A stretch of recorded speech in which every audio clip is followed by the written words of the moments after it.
Okay, here we go.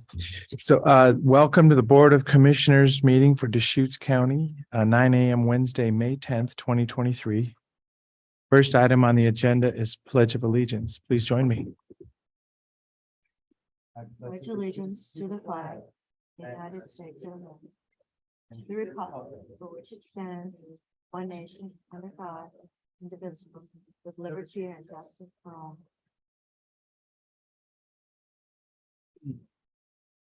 Next item is citizen input for items not on the agenda, and we have a few requests to speak today. So number one is Doreen Tai regarding Bend Airport.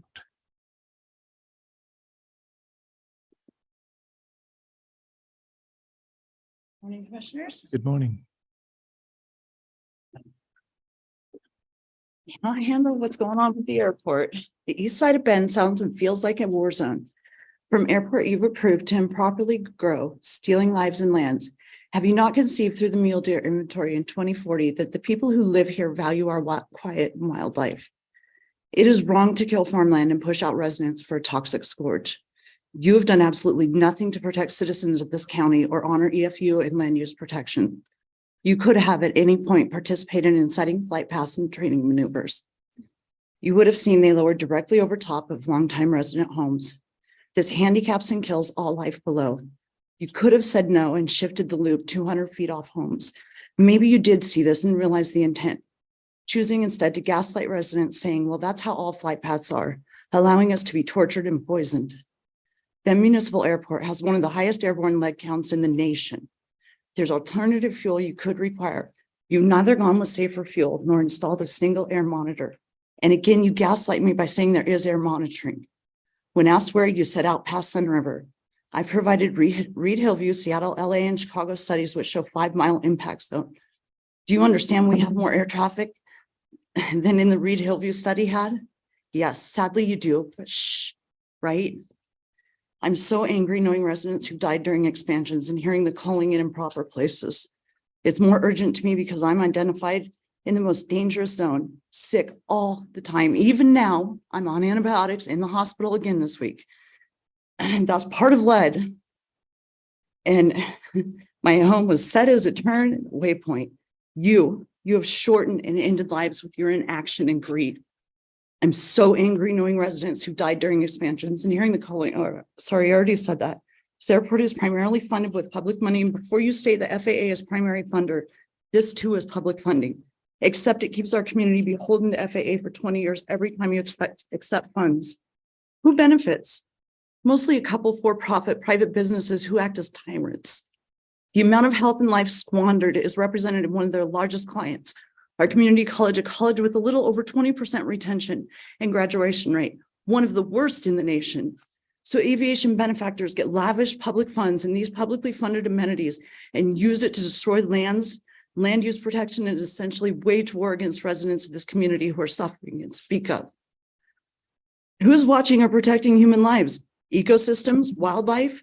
I've seen them practice very low for hours in breeding habitats, including Hatfields, Mayfields, and grouse habitats east of Bend. You're participating in decimation. Your participation in decimation is gross and predatory. This airport growth you're doing all across our county with zero regard for humans, wildlife, or sustainability is murderous kleptocracy. Please make it stop. Thank you. Thank you for your testimony today. Mr. Jeff Fatland. And then David Emerson will be following. We do have 2 microphones. We have 3 microphones today if you want to come up. Good morning. Thank you for joining us. I'd like to speak to the Arnold Irrigation Canal proposal. The main reason for purchasing my property in 1992 over all others was the canal in the back. It was worth the trade-off, the loss of land for a water feature, though it was about 20% more than other properties I was considering. The proposed plans would take all that away from me, leaving me with less usable land and devaluing my property at the same time by maybe $40,000 or more. My water feature will become an unkept area where fire-causing debris will be allowed to build up. This will include many poisonous and harmful species of noxious weeds. These can even be seen in the Arnold Irrigation's own photographic facsimile of what the pipe canal would look like after its completion. The current state of maintenance is extremely poor, with noxious weeds and plants lining every border of the canal, which I believe is Arnold Irrigation's responsibility as part of the original easement agreement. What will come of my very healthy old growth juniper tree and 2 large pines just on the border of the access road? What will come of my new fence, which I labored hard over, installed with my own 2 hands, just the help of a sledgehammer and wire cutters? The cost of materials, my labor, all down the drain, with that portion of my property value as well. What will come with the multitude of animals, deer, elk, migratory birds that utilize the canal waters during the migrations? What about the increased fire hazards when the already struggling trees continue to die off due to lack of water and disease?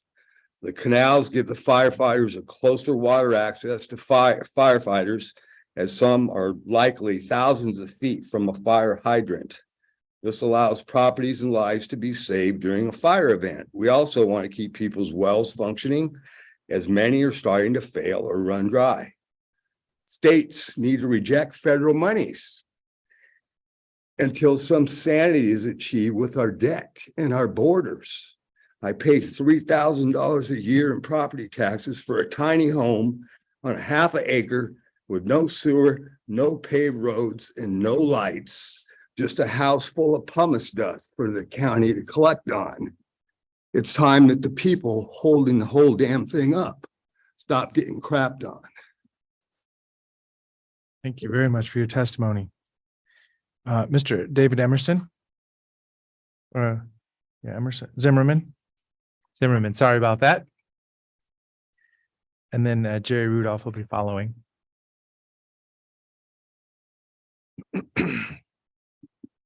Good morning. My name is David Zimmerman. I reside in Deschutes County. I submitted a letter in writing to the clerks. I'll just hit some highlights here. I'm talking on about the canal, Arnold Irrigation Canal. I've seen no estimates of the cost estimate of the cost benefit ratio or lowest cost alternative. And more particularly, I've seen no estimate of the amount of water that is going to be gained or what amount of water is currently being lost in the pipeline. And I think this matters because there are public funds being expended to pipe this canal to the benefit of private property owners. And I would like to see some of the water that is being saved kept in the Deschutes River for the benefit of the wildlife. And as you may be aware, water policy in the West, although Arnold Irrigation says they're going to save water, that water policy in the West is that if any water not used by senior rights are going to cascade to the junior rights. So I'd like to see, hopefully through this commission, that water be maintained in the canal right in the Deschutes River. The Arnold Irrigation is claiming they can take a 50-foot right-of-way, although the plat shows a 25-foot right-of-way or construction, or I should say an easement for maintenance. But they are using the Carry Act of 1893, which basically was written at a time when all this land was public ground, that maintains that they can take 50-foot construction easement. And this will, as you can imagine, affect many people's property in terms of structures, outbuildings, decks, and possibly loss of trees. And I've seen nothing from the district about any plans to compensate owners for the loss of this property. I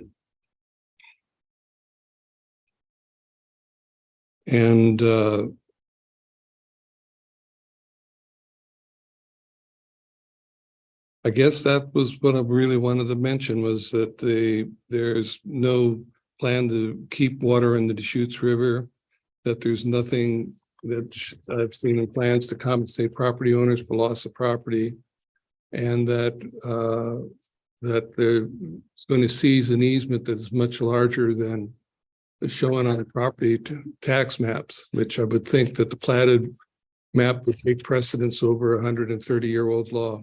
Thank you very much for your attention. Thank you very much for your testimony. Jerry Rudloff. Here we go. And following will be Wade Fagan. Well, good morning, commissioners. This is a collaboration between Mark Elling, who's president of Save Arnold Canal, and myself.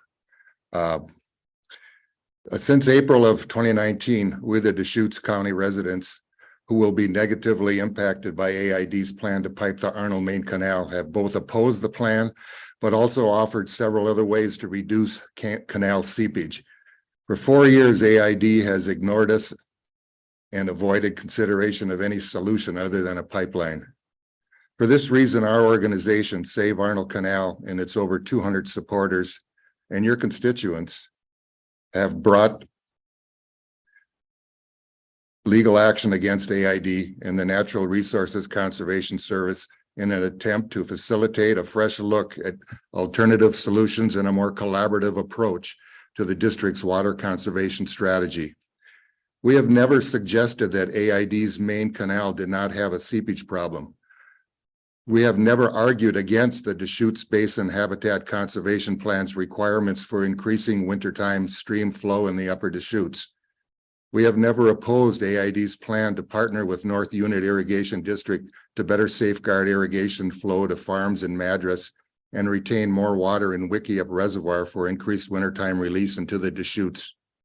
We simply oppose a pipeline as the sole solution to canal seepage loss.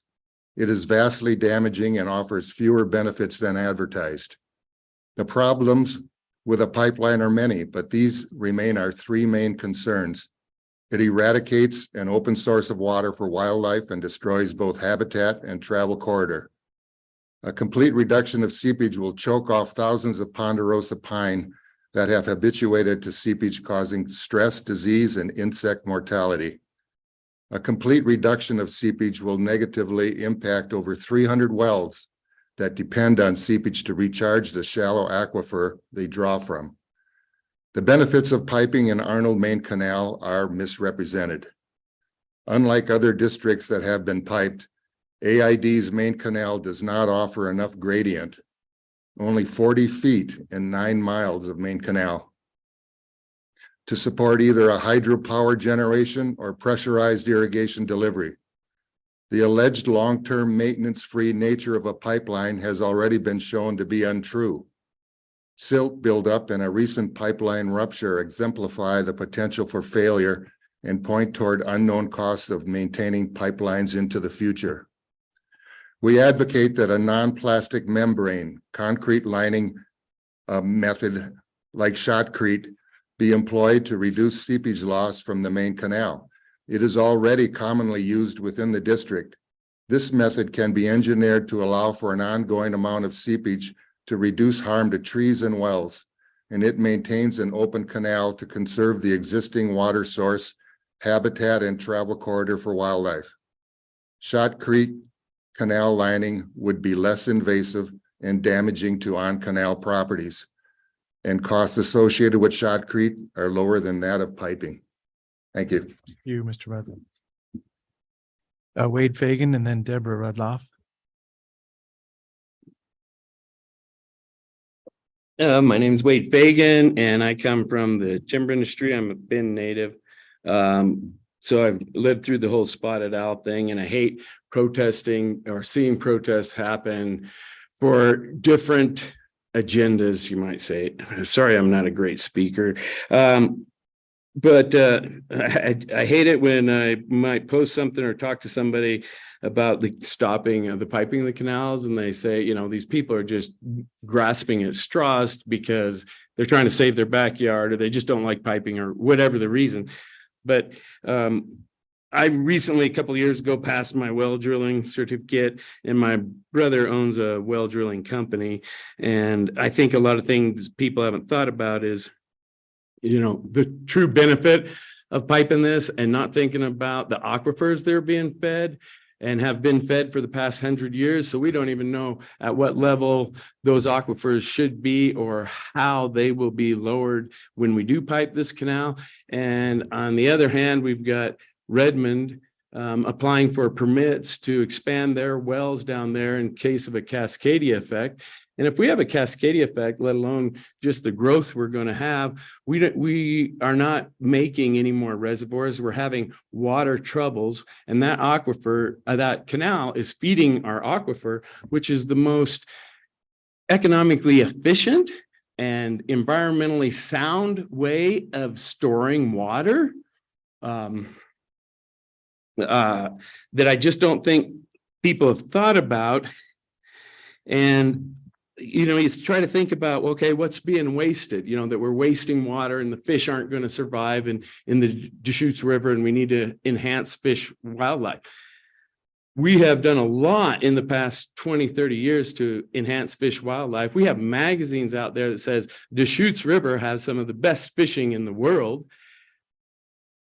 No, well, that's what I've seen in magazines and advertisements. And our fish have survived, and I would love to see the fishing enhanced. I'm sure it has, you know, many environmental advantages and things like that, but the fish have survived, and we need to get them back. So I am for that, but on the other side of it, you know, we're going to lose hundreds of miles or whatever of riparian area, and they're not classified as riparian area, but ducks live in there, geese live in the trees. I've got videos of it. I took out the trees that were at the canal that went through Walmart parking lot. We are losing our history and heritage of Bend, Oregon, and the beauty that people move here for. I grew up with the canals. I remember catching water skippers in the canals. So in some ways, I think that's enhances the way children grow up. I'd like to see children growing up in the old Bend, not what Bend is becoming, all concrete, sidewalks, concrete curbs, houses stuffed close together. We're losing every piece of that as we go on, and having this canal is the same thing. What about, yeah. Thank you, Mr. Fagan. You can wrap it up there. Is it time's up? Okay. Then the economics of it. If you Google the whole Central Oregon, you'll see the veins of the canals going all through Central Oregon. And I come, you know, I get a lot of work off of these canals being piped. One, in the making of it, but two, when the trees die, they also call me out in my tree service business and harvest business. And I just think all in all, it's a loss. Thank you very much. Thank you, Wade. So Deborah Rudloff and then Ruby Swanson following. You can use any of them. Yep. Okay, well, good morning. Morning. I have some pictures. Can I share these pictures? You can hand them up and we'll hand them around up to the desk.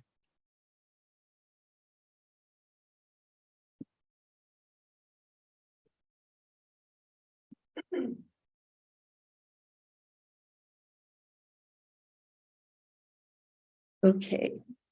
So, sorry. I am here today to express my thoughts and concerns about the loss of old growth ponderosa pines that will happen if the Arnold Piping Project moves forward. I have lived in Bend since 1987 and have witnessed huge stands of ponderosa clear cut to make way for progress, beginning with clear cutting the property where Walmart now stands. And now I know who did it. Sorry.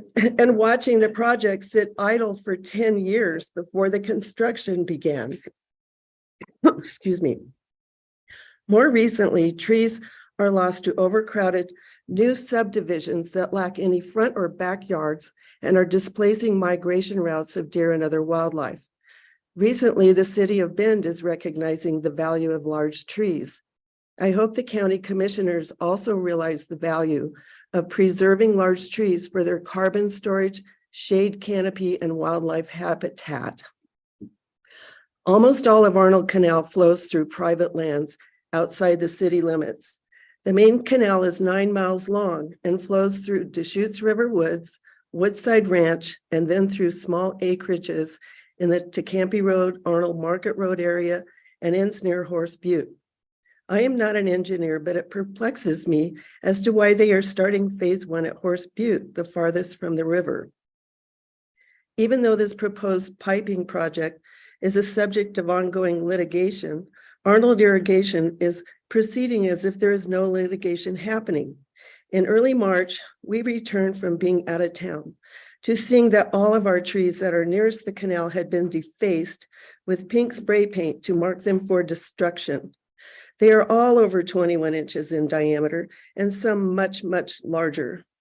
We later found out that in phase 1, there are 383 large trees spray painted for destruction, the majority over 21 inches. Phase 1 has the fewest trees of all the phases. The closer to the river, the more dense the trees are. In Deschutes River Woods alone, there are over 300 homes that will be affected if piping is allowed, and several thousand large ponderosas will be destroyed. That is far more trees than were cut down recently for an RV park that sparked outrage. Another issue is that Arnold Canal is mostly very shallow, and to accommodate a pipe, they will have to excavate solid bedrock another 6 to 8 feet deeper. If they opted for lining the canal, no excavation of the bedrock would be necessary. Arborists say that the destruction doesn't stop with trees that are cut down. Trees farther from the canal will eventually die because their water supply will be cut off. Also at risk are any private wells within 1 mile of the canal. The irrigation district claims to have 50 feet of right-of-way on either side of the canal. In DRW, this amounts to most people's entire backyard. One person said that 50 feet would go into his living room. In conclusion, I am worried about the inconsistent treatment of big trees. In town, it seems trees might have a place at the table. In the county, they are merely the price of piping versus lining. After witnessing the aftermath of several piping projects with their failed 3 minutes is completed. and burst pipe, silt buildup, and endless misery of irrigators having to spend thousands of dollars to replace irrigation equipment, the permanent loss of these majestic trees will be a tragic loss and no guarantee that the pipe will even work for water delivery. Thank you. Thank you very much for your testimony. At this time, Ruby Swanson and then Rich Gilbert following. My name is Ruby Swanson, and I object to the Arnold irrigation piping and actually a lot of piping on private property. I have researched the efficacy of the pipe, and I have spoken to plumbers. I have spoken to engineer that works for the Bureau of Reclamation, and also to another engineer in Jackson Hole, Wyoming, that had a very failed project. The engineer at the Bureau of Reclamation engineer that actually repairs dams and repairs those pipes, quote unquote, said, oh, that's the HDPE pipe. This is the blah, blah, blah membrane that, seals with it. It leaks from the very beginning. And he said, it's a thorn in my rear. And saying the project in Jackson Hole failed. It's because it leaked, because the seams were leaking. The seams are not guaranteed.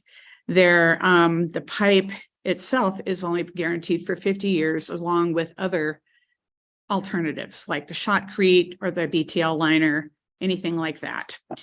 I'm looking for better solutions. That's my thing. And I just want to read to you what the plumber had said. One plumber had said, he said, I understand about the loss of water and there is no guarantee piping will not leak. Seams do leak. When earth shifts, they separate sooner than you think. Therefore, spending more money and time and damage to our properties to dig up and repair. It's a massive destructive thing all over again. But I guess they'll be picking up, destroying knapweed and, cheatgrass and everything else or whatever. The piping of the canals is just too much money and a complete waste of taxpayer dollars. He goes on and talks about the geomembranes and the shotcrete, and he just thinks it's a big mistake. Another thing I wanted to read is that, I'm not reading all of this, by the way. This is for your entertainment later. But virtually there is no gradient that they can use to do any hydro with. They're not going to be able to pressurize it because there is no gradient. It works fine for over 100 years. It's been delivering water. I went through a land trust comments in regards to the pipe, and they did the math. I did not. And it was 4 CFS that they're going to gain from piping Arnold Irrigation District. I think that's ridiculous. For 40,000 plus million, 40 million, excuse me. I just think that's a taxpayer absurdity. I mean, really, like, it's crazy. I'm not against piping altogether. I was out towards Maupin area and what do you call it? Madras. And they have a bunch of open canals there. And if they're wanting water, they're just leaching all their water, leaking into their soil. It's not lined. And I feel like that's where piping should be concentrated so that they don't lose their water. Like I said, and the other thing I wanted to mention too is I've talked to a biologist, a wildlife biologist, and she talked to me. We have white-headed woodpeckers in our neighborhood, and that's a sensitive species that they're trying to protect. And so she wrote up a comment here, in regards to that I will send to you. And then I don't know if you know the cost that patrons and TID have had to incur on their own that wasn't factored into their EA. But there's like 40,000, 50,000, in damages and stuff that they've had to retrofit their irrigation. And it just goes on. And that's for your reading pleasure too. Thank you for your time. Anyway, and that's all I have to say. Thank you. Rich Gilbert, and then following will be Jeff Reynolds. I'm going to speak real quick out of line. The only 2 things that I didn't get up is what is the right of way provided? Just water passing through the. Come on up to the mic real quick. And second, a low hanging fruit is just change the laws so people like my father and people with many other small plantation pieces of property and water rights can share those water rights with somebody and not just put them out on the ground and waste the water. Thank you very much. We're trying to keep it together here. Thank you, everybody, for your testimony today. Thank you for hearing. Yeah, Rich Gilbert, right? Yes, I'm sorry. My name is Rich Gilbert. I live in Deschutes County out in Deschutes River Woods. And I've been hearing both sides. I put down that I'm against the piping, but I do see that at least it's a benefit that they're thinking of as far as, we got to conserve water. But what I have seen, if we look at the big picture, we've been in drought for years. Our ecologists are telling us, even with heavy snowfall and heavy rain, the drought is still here. West Coast drought is tremendous. And then we get heavy rain, heavy snow, and then we have flooding. And so California is starting to look at, increasing their reservoirs to hold that water during times that we have the heavy snow and the heavy rain. Because what I see, we moved out there in 2007. They used to run the canal a period of time. Now, all of a sudden, they're shutting it down at the end of July because there's not enough water coming down to the Deschutes River. So that means that they've got less water. So in 20 years from now, that was just over a 10-year period. In 20 years from now, you build the canal, but there won't be any water to run down that piping because the bigger picture is we need to salvage as much water as we can at the beginning because the source is the Deschutes River, not being able to provide enough water to run the canal. Running a pipe is invasive, especially on my property. It'll go right through my septic system, which the county and city approved when we put the house in. But it would go right into my living room, basically, if they do this 50-foot. And I understand why, because you got to get the heavy equipment, but then for me, that's a loss. You know, we have not gotten any, as a property owner, I haven't gotten a letter sent to me, here's your property. Here's how the canal piping will affect your property. We see here's some trees here that we possibly may have to cut down. None of that's been given to us as property owners on a property owner by property owner basis. And so we can't look at that and say, hey, because it just doesn't make any sense. Again, going back to climate change, the number one thing that everybody's talking about from ecologists, biologists, and all that is trees. Trees help cool the earth. And when they started mowing down trees in South America, that's when they started noticing that the temperature of the earth started going up. So I've got quite a few trees on my back, and I own property on both sides of the canal. So to me, that's what we need to save the trees. We've got a big billboard now put out about the importance of trees. So I'm just thinking, let's look at the bigger pictures. Where will we be in 20 years? And the way that it's going, we'll have less and less water the way we're doing things. And I think we need to look at enlarging Wickett Reservoir to trap that extra water.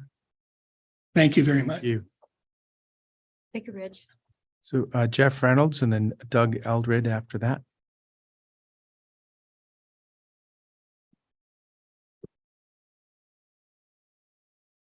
Morning, Commissioners. My name is Jeff Reynolds. I live in Deschutes River Woods. I want to talk about the big picture as well. The county is embarking on a wildlife survey. I've read in the papers, which includes the mule deer habitat. Mule deer population is reportedly declining. A lot of that territory overlaps the proposed Arnold Irrigation Modernization Plan area, and the habitat for these deer will be reduced and endangered by piping the canal because water and plant life and the whole ecosystem will be radically changed. So to promote this wildlife, it would be wise to not pipe the canal. The habitat. What can the county do? As I read the county code, almost all uses are permitted outright in the Arnold irrigation right of way. The one exception that I see is crossings of city and county right of way. And this would include the crossings at Knott Road, Baker, and Riverwoods Drive. I would hope that the county would require permits for that and supervise that construction. I would also advise or advocate for changing the county code so that the county had oversight in the right of way, in Arnold Irrigation's right of way to manage the cutting of trees and the wildlife that use that corridor. What else? Oh yeah. I wanted to thank the commissioners and the county for the Firewise program. I was at the dump a couple of days ago, dropping off 16 cubic yards of pine needles I raked up. And I was kind of dismayed to see that they were putting that in the landfill as opposed to mulching it and composting it. So that's my comment on that. Permits, got that. Okay, we hear a lot about the spotted frog and conserving water for the river. There's some discussion about whether this modernization project, actually saves water that will wind up in the river. There's some debate on that. I want to point out that the spotted frog is an indicator species, much like a canary in a coal mine. And even though you can keep the canary alive by various methods, that doesn't mean that the coal mine is safe. And the same thing is true for the habitat in the river and the surrounding basin, namely the Deschutes Basin. So it's not enough to safeguard the wildlife. We need to actively promote it. And I would hope the county would support that view. Thank you. Thank you. Thank you for your testimony. Thank you, Jeff. Mr. Douglas Elred.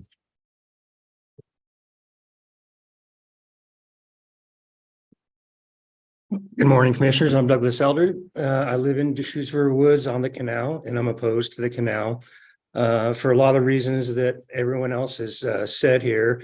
It seems like there's a lot of viable reasons why alternatives shouldn't be looked at, especially, lining it. For one, the environmental impact that we're currently in under a global situation, mostly the trees, but also support of the mule deer in the area, but also the, invasiveness of private property in a community that's existed for quite some time. And so therefore, I'm opposed to it and think that, the county needs to hold a stronger impact and what's going on. Your elected officials, a lot of us voted for all of you, and we want to see something done in support of our community, which is going to be invasive. And a lot of it also comes down to water rights. So there's a lot of negotiations that goes on. We're going to save some water, but what happens is a lot of those water rights are then getting, bought out by developers, basically, so that they can bring more invasive things into our area, whether it's, communities like Thornburg or other ones like that. So working class people are getting shunned by losing property values, being invasive in our property, and then allowing, rich developers to bring in another resort community into our area, which there's tons of them already. So we're losing the core of what our community, for people that have been here for a long time. I've been here 30 years, and I've lived on other canals and seen that happen before. I've lived on the Swally Canal, and City of Bend couldn't pay for the piping of it, and Swally couldn't pay for it, and so Brooks Resources paid for it. What did they get out of it? They got some water rights so that they can continue to develop in exclusive communities. So I think that, the county needs to step up and look at, what's a common sense thing to go on here. And it seems like in our society anymore, there's less and less common sense. So that's all I have to say. Thank you for your testimony. Thank you, Douglas. So this is citizen input on any topic at this time. Is there anybody else asking to speak? Is there anybody online?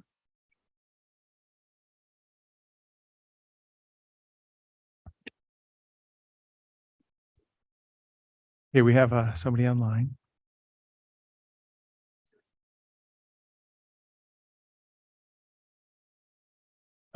So yeah, there's a raised hand feature here. Can you hear me? Yes. Hey, Doreen Ty again, and I wasn't doing an open comment. I was commenting on the piping also.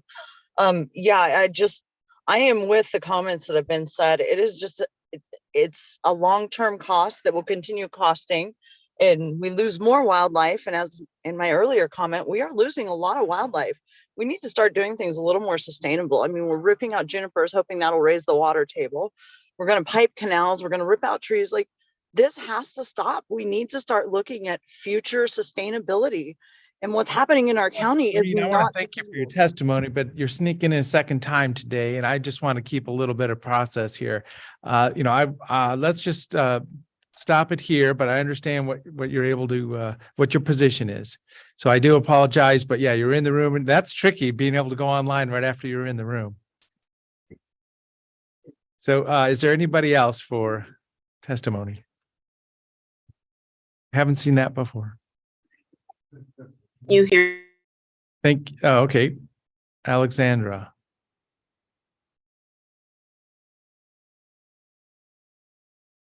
Mute feature. Okay, unmute. There we go. Thank you. Okay.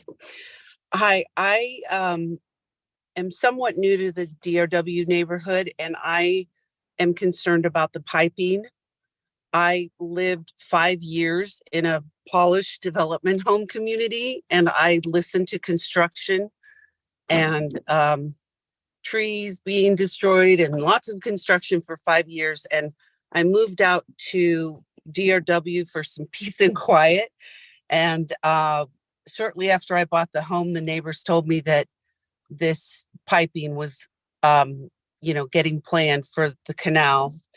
And normally in my business, I work from home, but I work in IT, cybersecurity. And we see disruption as a good thing, as new technology, as, cutting edge stuff. But in this case, I don't think disruption is good. I think that we should continue to do things the way we've always done it and prevent the disruption to wildlife that depend on the open canal for feeding and hunting, and prevent the disruption to the ecosystem by not allowing the flora and fauna to have water. There's disruption to my peace and mental health to have large equipment working and beeping and pounding and, all day long while I work from home. There's disruption to my property line. I do not want to remove my fence and move my shed. And I don't want to lose the 2 trees along the fence line either. And my property line is going to be less impacted than some of my neighbors, which are really going to be impacted. And I don't want this. I think that this is a money grab for a contractor and developers. And if you guys want to spend money doing something, why don't you pave some roads out here in Deschutes River Woods rather than paving a canal that works as it is? Thank you very much for your testimony today. Is there anyone else with a raised hand feature? Seeing none, I want to thank everybody for your testimony today. Little coordinated effort, but a lot of great passion on this subject. Any other comments? I would just like to say, I appreciate zooming it up to the higher level. And I think it's important to say that, to just kind of clarify for people, Arnold Irrigation District has some of the most junior rights of any district in the basin. And as you all are aware, living near the canal, water didn't run last year more than half the summer. That is the future of Arnold Irrigation Districts in the water environment that we are experiencing now. The Deschutes Basin is over appropriated.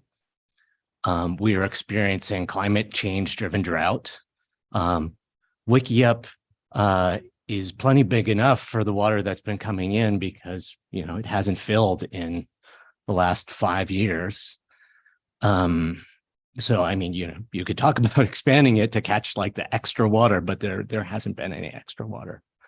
And in a situation like this, there is a real risk of an irrigation district collapsing and not having any water in the canal. So, I mean, you can kind of try to block canal piping and end up with an empty canal. This isn't saying that piping is the only way to move forward with water conservation and ensuring the reliability and kind of stability of an irrigation district. But just saying that something has to be done in order to ensure that those patrons who are on AID are able to receive water in the future so that they can stay in agriculture. Lining is a way to conserve that water and yet not destroy all the trees and the wildlife that are out there. Yeah. So the NEPA process that has been conducted in association with the federal funding for this project is the place to debate alternatives to canal piping. And the county is not in a play. We don't authorize the funding. We don't do the environmental impact statement. We have some minimal land use authority in this situation, but it's pretty minimal. We're talking about a right of way that has been established in law in state courts. So I very much, I don't want anyone to think that I don't appreciate the concerns and the potential impacts, but where this is going, if nothing is done, is that you could win and you could have a dry canal year round. Well, we want something done. For sure. We agree with you there. So thank you very much. Let's leave it at that. This is public comment. We definitely got the message, the passion and the coordination today. So I'm available for communication on this. There's a lot of layers to it. Federal dollars, state and the Habitat Conservation Plan. A lot of topics were mentioned today. So as I say, we've got a board meeting and we're going to get on to the next items. Any other comment real quick? I just want to thank everyone for coming in because the unintended consequences of piping really need to be apparent to the community. The savings of the piping in your case, if the 4 CFI is relevant, should be looked at. And, if lining would have been a better solution, because I know the deer out where I live, it was much easier for them to get a drink in the canals. So I do thank you all for coming in today. I think our conversation should continue. The one other thing I'd say is in terms of elected officials, really the appropriate body to address, and if necessary, and if it's feasible for you to change the composition of, is the Arnold Irrigation District Board. I mean, you all live in the district, and if you know enough people who are patrons who vote in Arnold Irrigation District Board elections, that is your recourse. Well, there were 400 comments made that were ignored. A finding of no significant. So as I say, we're going to move on with our board meeting. I want to thank you so much for the engagement today. And I mean, this has definitely elevated the passion on this subject. So at this time, moving to consent agenda, we have a couple items here, a couple sets of minutes also. So move. Any other discussion? Seeing none, Commissioner Dare, Yes. Commissioner Chang, Yes. and Chair votes yes. Item number 4, letter of support for Deschutes County Justice Reinvestment Formula Grant application.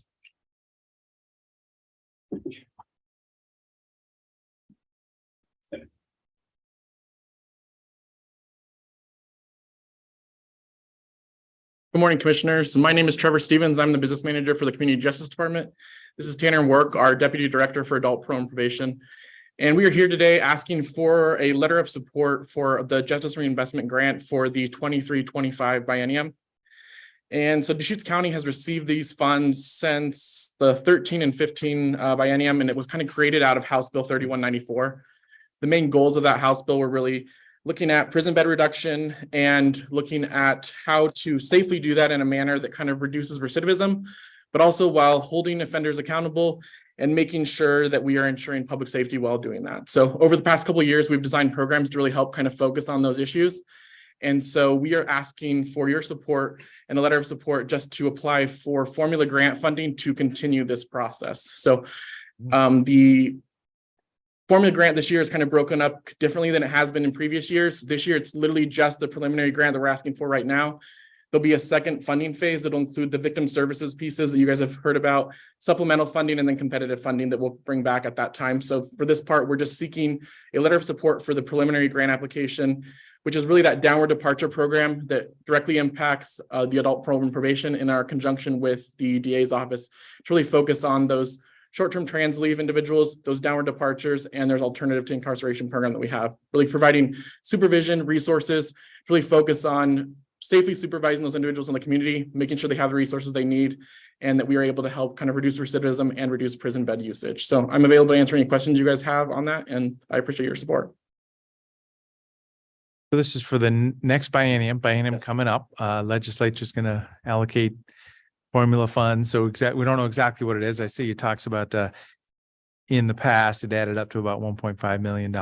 Yeah. So it sounds like this will be step one of probably 3 or 4. Yes, for sure. And Public Safety Coordinating Council has reviewed and approved this. They did. They approved it last week and they submitted their approval as well. So. Great. I would just add, as the member of the board that sits on the local public safety coordinating council, there was strong and unanimous support for moving this proposal forward at the last meeting. Great. Is there a motion? So I'll move approval of chair's signature on a letter communicating the board's support for the Oregon Justice Reinvestment Program preliminary formula grant application. I'll second. Any other discussion? Seeing none, Commissioner Chang, Yes. Commissioner Dare, Yes. and Chair votes yes. There you go. Thank you, commissioners. Thank you. And now what everybody's come for today, a Bicycle and Pedestrian Advisory Committee Annual Report. Yay. Thank you, Chair DeBonne. Good morning, everybody. My name is Tanya Saltzman, Senior Planner in the Long Range Division. I have the fortunate position of being the staff liaison to the Bicycle and Pedestrian Advisory Committee, otherwise known as BPAC. And I'm going to turn it over to the chair of BPAC, Dave Thompson, and the vice chair, Dave Green.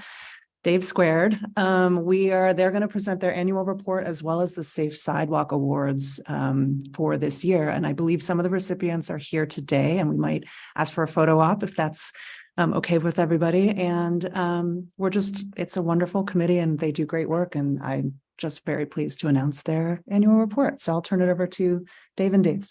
Thanks. Thanks, Good to see you Tanya. today. And thanks, Tanya, for all of your support throughout the year. You just, we really couldn't do this without your support. So I'm Dave Thompson. I am the current chair of your Deschutes County Bicycle and Pedestrian Advisory Committee. Thanks for having us back. We have been in front of the three of you multiple times, so I'm not going to spend a lot of time explaining what we do this morning. I will note that the committee is made up of 13 citizen volunteers that you have appointed. And they all bring a lot of great energy to trying to improve facilities for pedestrian and bicycle transportation in Deschutes County. And we thank you for your support of the committee. First thing this morning, we'd like to present our Safe Sidewalk Awards for this year. We haven't actually done this in some time. We had a pandemic, I think, but we also have had no snow for a few years. So very excited this year. We received quite a few nominations. With your support, I'll come up to the podium and call up the award winners. Sure. And Dave will hand out the certificates. Should I take the photo? Okay. I'll be the photographer. This is the big moment. And my apologies in advance if I mispronounce anybody's name. Oh, that happens to me too. Is this on? Yes. Okay. So as I said, we got quite a few nominations this year. Some great stories from people that went to the effort to nominate their neighbors or other associates. So first up, we have Owen Brand. Owen is a freshman at Mountain View High School. And then his nomination says that every time it snows, he's out clearing the sidewalks and driveways. Get your picture taken. Yeah, stay up Yeah. after you come up. You want to do it as a group or?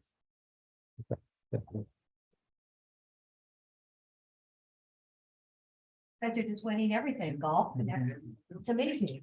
You want to give them with us? Great. Great. Okay, thanks. Congratulations. Can mom grab a photo too? Oh. Thank you so much. Great idea. And next up, we have Newport Avenue Market. They were nominated. We're making an extra effort to clear the sidewalks, not only right around their store, but also in the adjacent neighborhood, so everyone could shop safely. The market that is the hardest to get to. Yes, please. And I just want to say, I mean, we are congratulating people as they're coming up here for getting an award, but we should be thanking everyone for the incredible service they've done for their neighbors and their community. Yes. Thank you. Yes, no one from your family. The owners, thank you. Yeah, thank you. Next we have Brian C. Hey. Brian's nomination says he goes above and beyond to make his entire Northeast Bend block safe. And his hard work inspires others. Thank you, You've got a Brian. whole family there. Thank you. Oh, I know. Thank you. Thank you. I appreciate you. And thank you. Yes, so much. Sorry. Here we go. Paparazzi here, right? All right, 1, 2, 3. We got one more, 1, 2. Ooh, well. Good job, Brian. Oh, well. Yeah. I bet she helped too. Thank you. Next we have the law offices of Stahansik. I hope I said that right. Kent and Hook. Doesn't look like they were able to be here today. Joe Therian. Joe is Southeast Bend and says that he clears sidewalks for several of his elderly neighbors. Next, we have Technology Design Associates in Northeast Bend. Surprise. Thank you. Thank you. Congratulations. Well, thank you, Chris. Patty. Huh? Yeah. Thank you. Okay, you have to stand up. Huh? So, yeah. Yeah. Otherwise, I'm gonna look. That's how you really- have with your team. I wouldn't even be in the picture otherwise. Okay, ready? 1, Good 2, job. 3. Thank you. Yeah. Yeah, you betcha. Good job. Nate Lund. There's Nate. His nomination says he's always the first to scamper out and shovel after a snowstorm. Clears the sidewalks around his entire Bend, Northeast Bend court. And I should mention that when I spoke to Nate on the phone, he told me that he only shovels that much snow because he was competing with the kids across the street. So. You gotta pace yourself, right? Especially when it gets heavy and wet. Yes. Thank you. No, thank you. Then we have Thomas Stewart. Looks like Thomas cannot be here today. Thomas is actually from Northeast Redmond, and his nomination called him the subdivision snow angel. And last, Joanne Bully. Hey. Her nomination says not only does she shovel the snow, but she's replaced crumbling concrete on her sidewalks. She cleans off the leaves and keeps everything safe for her neighbors. Thank you. Thank you.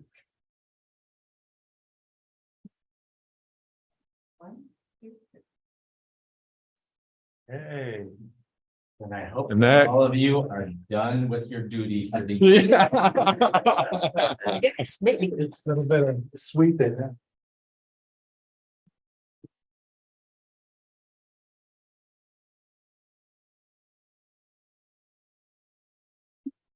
Well, there's a long history of this, and we want to thank everybody for participating. I mean, even the nominations is a process, right? So, acknowledging our friends and neighbors, keeping the sidewalks smooth and clear, snow, but also the gravel. There's a point where sweeping up is going to be a valuable thing to do also.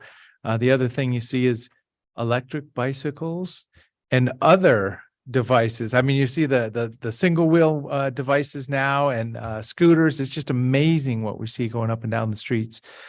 So it's happening fast. So it's even more important to have a bicycle pedestrian advisory view of the world. We're making the connections, making sure they're safe, and making sure it's a welcoming environment. Because then, as I say, cars and bicycles, sometimes they don't mix well, and there's going to be a loser if a conflict happens. So, Thank you, Commissioner. With your permission, we'd like to go through a few of the key areas we've been working on.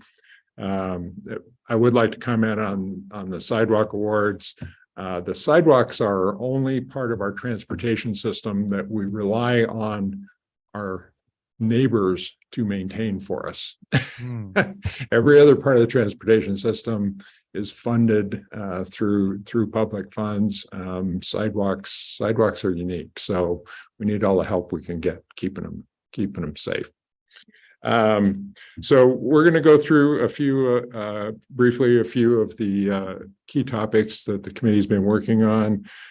First one is input to the Deschutes County Transportation System Plan, and I'm going to let Dave Green speak to that. Good morning. As you know, the county is working on their transportation system plan for the next several years, and it's a look at the future of what transportation in the county will look like. The BPAC is really interested in making sure that bike and pedestrians are part of the transportation and not relegated to simply a recreation function in the county.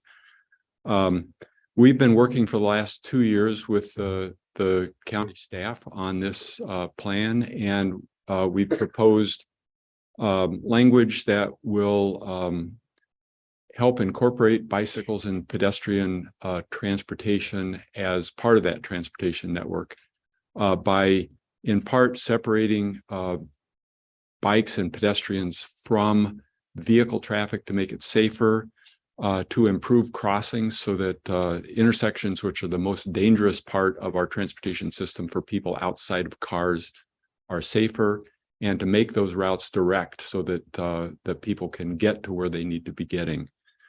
So we've proposed over 20 routes that we would like to see improved for bicycles in the future.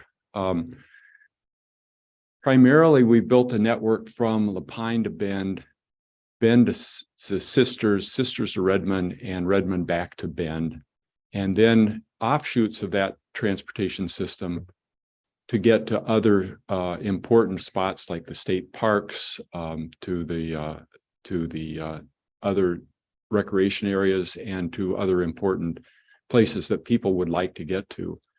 The other part of the transportation system plan is road widening, and the county is planning to widen several roads to add what they call bicycle shared shoulders, so that it's much safer to ride on our county roads. We don't expect most roads to have separated paths, but we would like to see some of the major routes that we can expect large numbers of people cycling on. So we hope you're going to see this transportation system plan for approval towards the end of the summer, and we really want to see this successful. So thank you. And those routes are in current drafts? That's correct. Yeah, those routes are in the current draft, and they're separated in two categories. One are considered transportation routes, and the others are considered recreation routes. And I know Lower Bridge is on that list because we have so many bike riders that do Lower Bridge. I just talked with Chris Doty at a meeting just recently about that. I know they're doing some other projects, but the road widening of Lower Bridge is it's in the future, but it is booked somewhere. Yes, that is one of the road widening projects, and it is likely to be a big piece of the Sisters to Redmond route as well. Thank you. I'd like to comment briefly on the Central Oregon Bicycle and Pedestrian Summit. As you know, we convene that annually for the entire Tri-County area to discuss bicycle and pedestrian issues. This last fall was the first time we've been able to hold it since 2019. So it was really nice to be back in the room with a lot of people. Commissioner Chang was able to attend. We had some great topics. We talked about active transportation and health. There is a huge impact to the health of the county through people finding ways to get to where they need to go without sitting down doing it. talked about e-bikes, which is, we've got some more to say about that in a little bit, but had a great conversation about that. Safe routes to school, which is, I think, a really key element of bike ped safety, and several other topics. So we're going to be doing that again this fall, and we're currently starting to have discussions about where in the Tri-County area would be good to have that this year, and start lining up some good people to come and talk. So and if commissioners have any input on what they would like to see us discuss, we'd love to hear that at some point as well. And now the e-bikes. Dave, you want to talk briefly about that? So e-bikes, probably, well, maybe not the most confusing thing you hear today, but maybe one of the top ones. 37 states in the federal government have adopted a 3-class system for e-bikes. Oregon has not.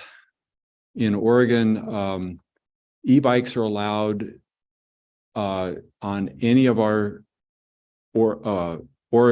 state, county, or city streets, paths, or roads that bicycles are allowed, except for sidewalks. And only people older than 16 are theoretically allowed to ride e-bikes in the state. There is model legislation that may end up before the legislature at some point, not this year. And to add confusion, every land management agency in the area, the Forest Service, the BLM, the Park Service, state parks, and Bend Park and Rec, all have different definitions of where e-bikes may be ridden. So if that's not confusing enough, we really don't have any agreement about exactly what an e-bike is. We don't have agreement about who can ride them. We don't have agreement about where they can be ridden. And yet we all know that the use of e-bikes is exploding. They're an enormous possibility for transportation out of cars to extend the range of people who can walk and bike. And we even have the state and the city of Bend encouraging the use of e-bikes through rebates. So this is an area that's really ripe for, I won't say regulation, but it's ripe for better understanding of what the rules are. And we're going to see increasing use, and this idea of transportation in the county between our major cities is really as a transportation method that we talked about for the transportation system plan is really only viable with the use of e-bikes. So they're very closely linked. Thanks, Dave. It's evolving fast too. Yes. So what is the appropriate level of government to do rulemaking? What we would call it? I mean, is it most appropriately done at the state level? Or? That's my personal opinion. Yeah. Yep. And we recently participated in a listening session that the Oregon Bicycle Pedestrian Advisory Committee had on asking local BPACs what they thought the state committee should be working on, and we definitely brought up the issue of e-bikes, somehow simplifying the mess as it were, as a topic that we felt would be good for them to look into. Right. Have you had any discussions with our state legislators? Not directly. There was a legislative group that worked over the last year to try to figure out what they could do about this. And they essentially threw up their hands and said there's too many competing opinions and directions that they could go, and they punted for at least the year. Yeah. Might be a good idea to wait till the legislative session is over in a couple of months. But after that, I would really encourage you to talk to some of our local state legislators put a bug in their ear. I'm sure we will be continuing to talk about this topic for some time. Just real briefly, transit hubs, BPAC is not directly involved in transit, although we have one of our members is an employee of CET. And where we work together is on access on basically multimodal connections, how to, if you need to ride a bike to the transit stop and then take the bus and then walk to your destination. So we've been following very carefully the Bend Mobility Hub concepts that are moving forward. We think that'll be a great help for people who can't bike the entire distance or can't walk the entire distance to their destination. So we think that's going to be a big improvement for people, and we're following that pretty closely. I think there may be an opportunity for a few bike racks. I was able to ride the bus from here down to Wickiup down in La Pine one evening. And sure enough, a lady put her bike on the front. She got off. Somebody was there to pick her up. She's like, well, where's the bike rack to put my bike, lock my bike up tonight? And I said, well, maybe that tree over there. but it's just, a simple bike rack. And that's kind of a fun project. Somebody could even sponsor it possibly. So. Yeah, and I believe that our understanding is that eventually they hope to expand the transit hubs to other communities in Deschutes County, and that would be a great place to have secure bicycle parking. Yes. Well, and as I say, just a metal rack on the ground, bolted to the ground. That's all she was looking for. Yeah. Yes, understand. Okay, and I think we'll briefly talk about bike share, and then we probably ought to let you get on to your other business. So one of the components of the transit hubs that Dave just talked about is the bike share program that Bend initiated last year. They have 250 bikes, about 150 in use of any day. They had 26,000 trips last summer. And the average length of a trip was 1.3 miles. So they're short trips, but lots of them. Currently, the price is about $27 an hour, which means that they're very different audiences than the rentals from bike shops. So we don't see any conflict there. The program is growing, and the bikes will be back out on the street on Friday. So we'll start to see those again. Last year, they had a lot of complaints about bikes being parked inappropriately. They worked with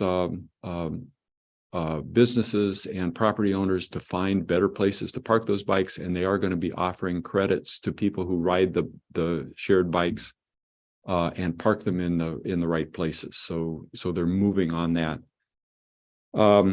They're also looking to. Question: whose program is that? The city? It's the Bend. This one is a Bend City program. And who owns the bicycles? Bird Bikes. Okay, so it's a contractor. Yeah. Mm-hmm.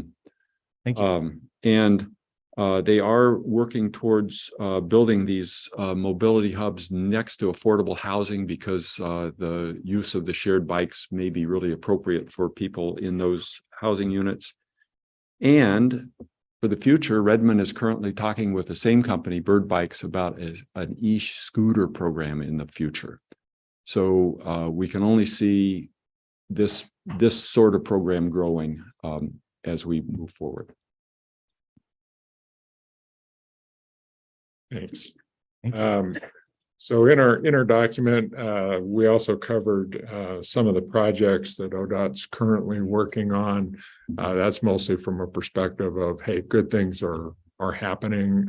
I do want to express our appreciation to the commissioners for helping to find the funds for the Tumalo bike ped underpass, which is under construction now. I think that's going to be a huge benefit both for residents of Tumalo and also for cyclists that are using the scenic bike path, and just want to go to Tumalo and hang out at the bite. So anyway, there's a lot of good projects going on. ODOT's been a great partner in trying to improve our transportation options for bicycles and pedestrians. So.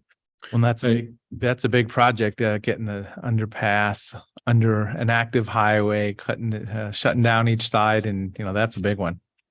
But the roundabouts. You just drive around through a lot of cones. Yeah, but it's half of the road at a time. Yep. Are the cones directed? Where are we going tonight? That's right. Yes. Change. But those roundabouts, especially at Old Ben Redmond, will be huge safety improvement for cyclists as well. And paths along 97 and 20 as part of those projects too. So a lot of good things coming. So thank you again for your time, commissioners. If you have any other questions, please feel free to reach out at any time. And well, we can celebrate that paved path parallel down in Lapine now between Wickiup and downtown. That's a project that was going to be a gravel, and then all of a sudden ODOT just, and maybe it was at your suggestion. I don't know how it became a paved path, but there's people out there all the time already right now. Yeah, we need to get the path from Bend down to Lava Butte done, and it's sort of percolating through the system very slowly. So hopefully we'll be able to see some progress on that. Thank you. Thank you so much for all the work that the BPAC promote walking and biking as modes of safe, effective modes of transportation for our community. Dave, thank you for all your service. You are consistently working, leading team, and I appreciate it. Thanks. And just if I may, if anybody is interested in attending BPAC meetings, they are open to the public. We have them on the first Thursday of every month, and you can get to the website through the community development website. We're currently alternating between fully in person and fully on Zoom, depending on our mood. Or we have a couple of offsite meetings. So I encourage people to go to the website and see where the next meeting is, or contact me. And we love to have people come to the meetings. So thanks. Thank you. Has there been a summit date set for this year? Yeah, that should be coming out in the next month. So we'll let you know. Yes. All right. Item public hearing, proposed amendments to Deschutes County Code regarding multi-year dog license. Yeah, good morning, Commissioners. Dave Doyle, County Council. This is the time and place for the public hearing to consider amendments to Deschutes County Code 6.04 regarding a multi-year option for dog license and an exemption for license fees for assistance animals. A few of the finance folks are here and can speak probably more specifically to it. You do have ordinance number 2023-008. You will notice it has a proposed emergency clause that would allow for first and second reading today with an effective date of July 1. That would be to line up with the new fee schedule that would address the multi-year license. So with that, if the finance folks want to provide a brief staff report and explain it, then I'd ask that you open the public hearing and proceed. Morning, Commissioners. Robert Tinton, Chief Financial Officer. I'm Judy Haas, Deputy Tax Collector.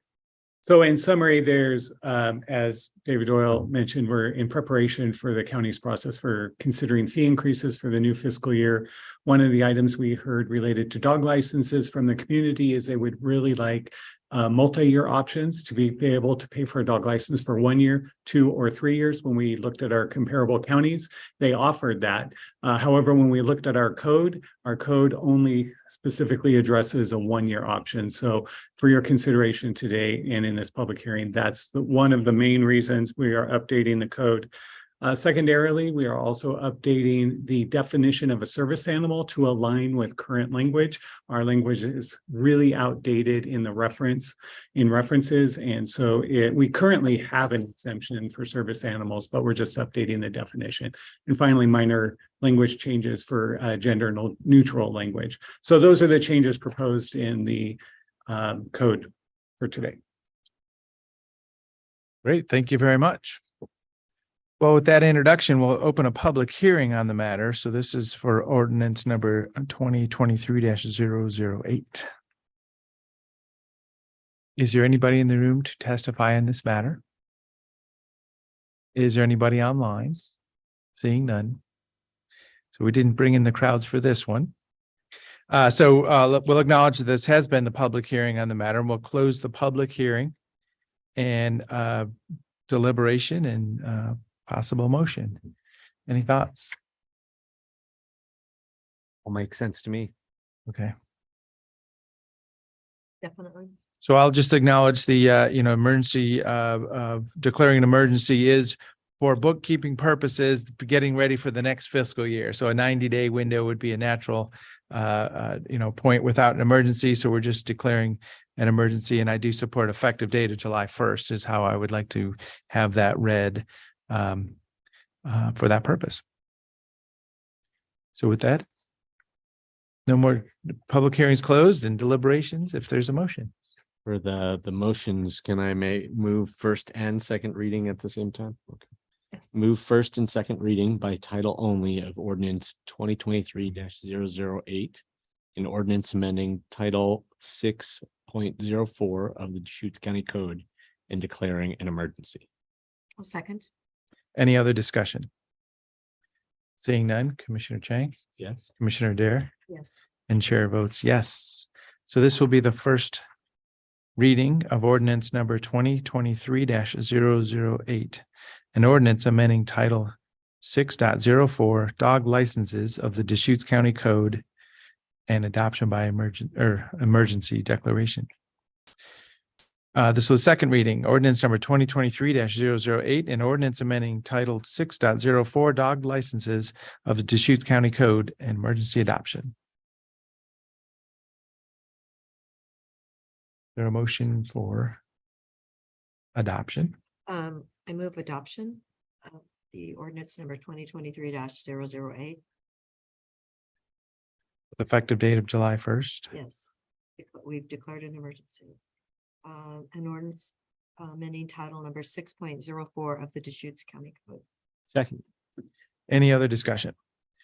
Seeing none, Commissioner Dare, Yes. Commissioner Chang, Yes. and Chair votes yes. We can go to 2 and 3 years now on a dog license.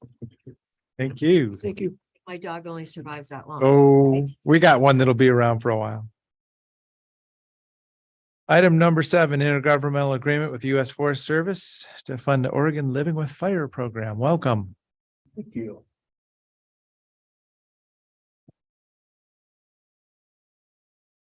Well, good morning, Commissioners. For the record, Jill Stetler, Senior Advisor, Deschutes County. And Jody Barham, co-coordinator for Oregon Living with Fire. And I believe we have online the other co-coordinator. Jennifer Fenton may be on. Yes. Correct. Very good. So just a little bit of adjustment to the agenda. Late yesterday afternoon, we found a glitch in the financial plan for the IG intergovernmental agreement. And I've got a meeting with the Forest Service to resolve that tomorrow. Frankly, the math just didn't add up.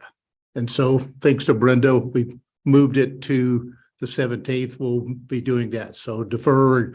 We wanted to do it right the first time rather than to come back and find a math error. So we're not dealing with IGA item number 7, but So item number 7 will acknowledge that it's not going to be a business item today, but so you're just acknowledging that. Okay. Correct. So then item number 8 is amendment to the memorandum of understanding for Oregon Living with Fire. You bet. Thank you. Thank you. So just briefly, we've had an MOU initially with 5 counties. Klamath, Lake County backed out. We started in June 1st of 2018. We amended it in 2001 when Lake County pulled out. That MOU is set to expire the end of June of 2023. So what you have before you is an amendment to the agreement, the MOU, that would begin the 1st of July and extend for 5 years. And a couple of things to point out. One is that the numbers that you see for the 4 remaining counties has not changed since July 1, 2018, which is a good deal.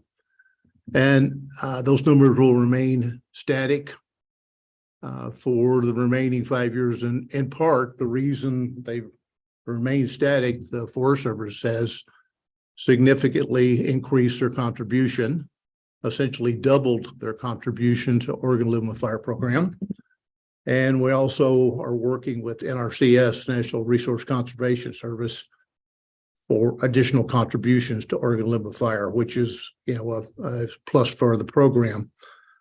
I will also add that because we address the respective 4 county commissioners about every 6 months, bring them up to date because they're certainly signatory to the MOU.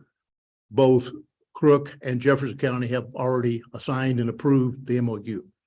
So what we're requesting today is authorization signature from the board chair to sign the MOU, and then the remaining signature would be Klamath County. And then we'll chase that once we get that. And then once we have all the signatures together on one page, we'll get that to Brenda so we can actually have all that put together. So questions? Oh, just kind of thinking the big picture here. So Oregon Living with Fire is really spreading the culture of preparedness, making bridges between federal, state, local, on the ground, defensible space, best practices, just kind of putting words around what we're doing here. The 2 words are cohesive strategy. Yes. Great. All of those things, correct. Mm-hmm. So Joe, how much is NRCS contributing then? We have working through an agreement with NRCS that would give an additional $30,000 a year for 5 years, another total of $150,000. And then the Forest Service looking at $60,000 a year for 5 years for a total of $300,000. And you'll see those numbers with the IGA presentation next Wednesday, Commissioner.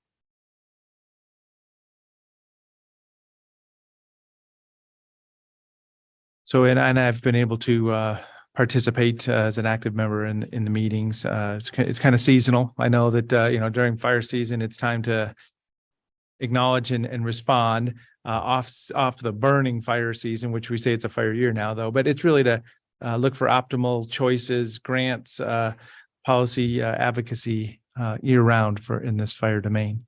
Right.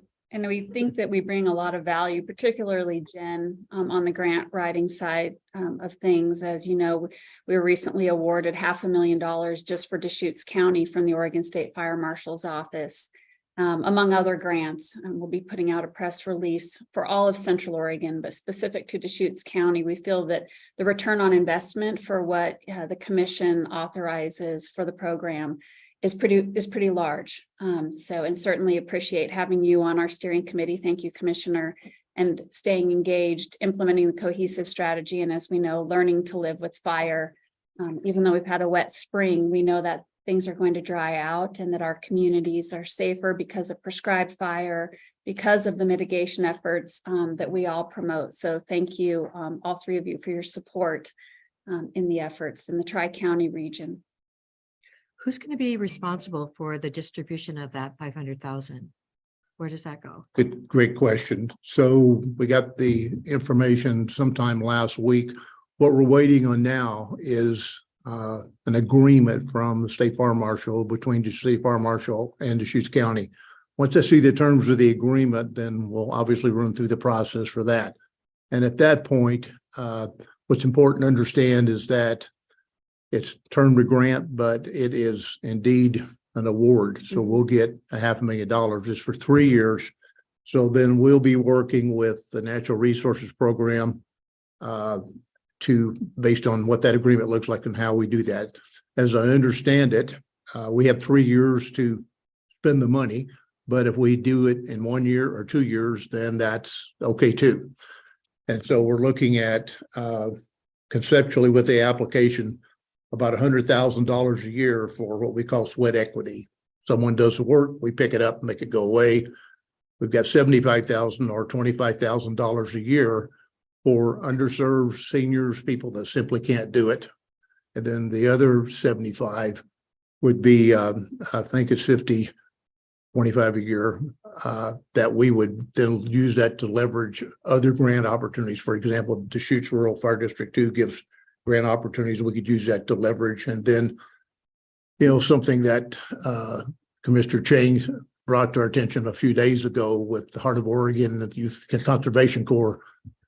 And we have other grant recipients in Deschutes County. I forget the exact total, but the county did great in terms of receiving that. So our idea is to leverage what we got with some of that to make it even better across landscapes. And so, Commissioner, let's look at the agreement, then we'll come to you in terms of exactly what good looks like with that, whether it's a 3-year or a 2-year or 1-year deal.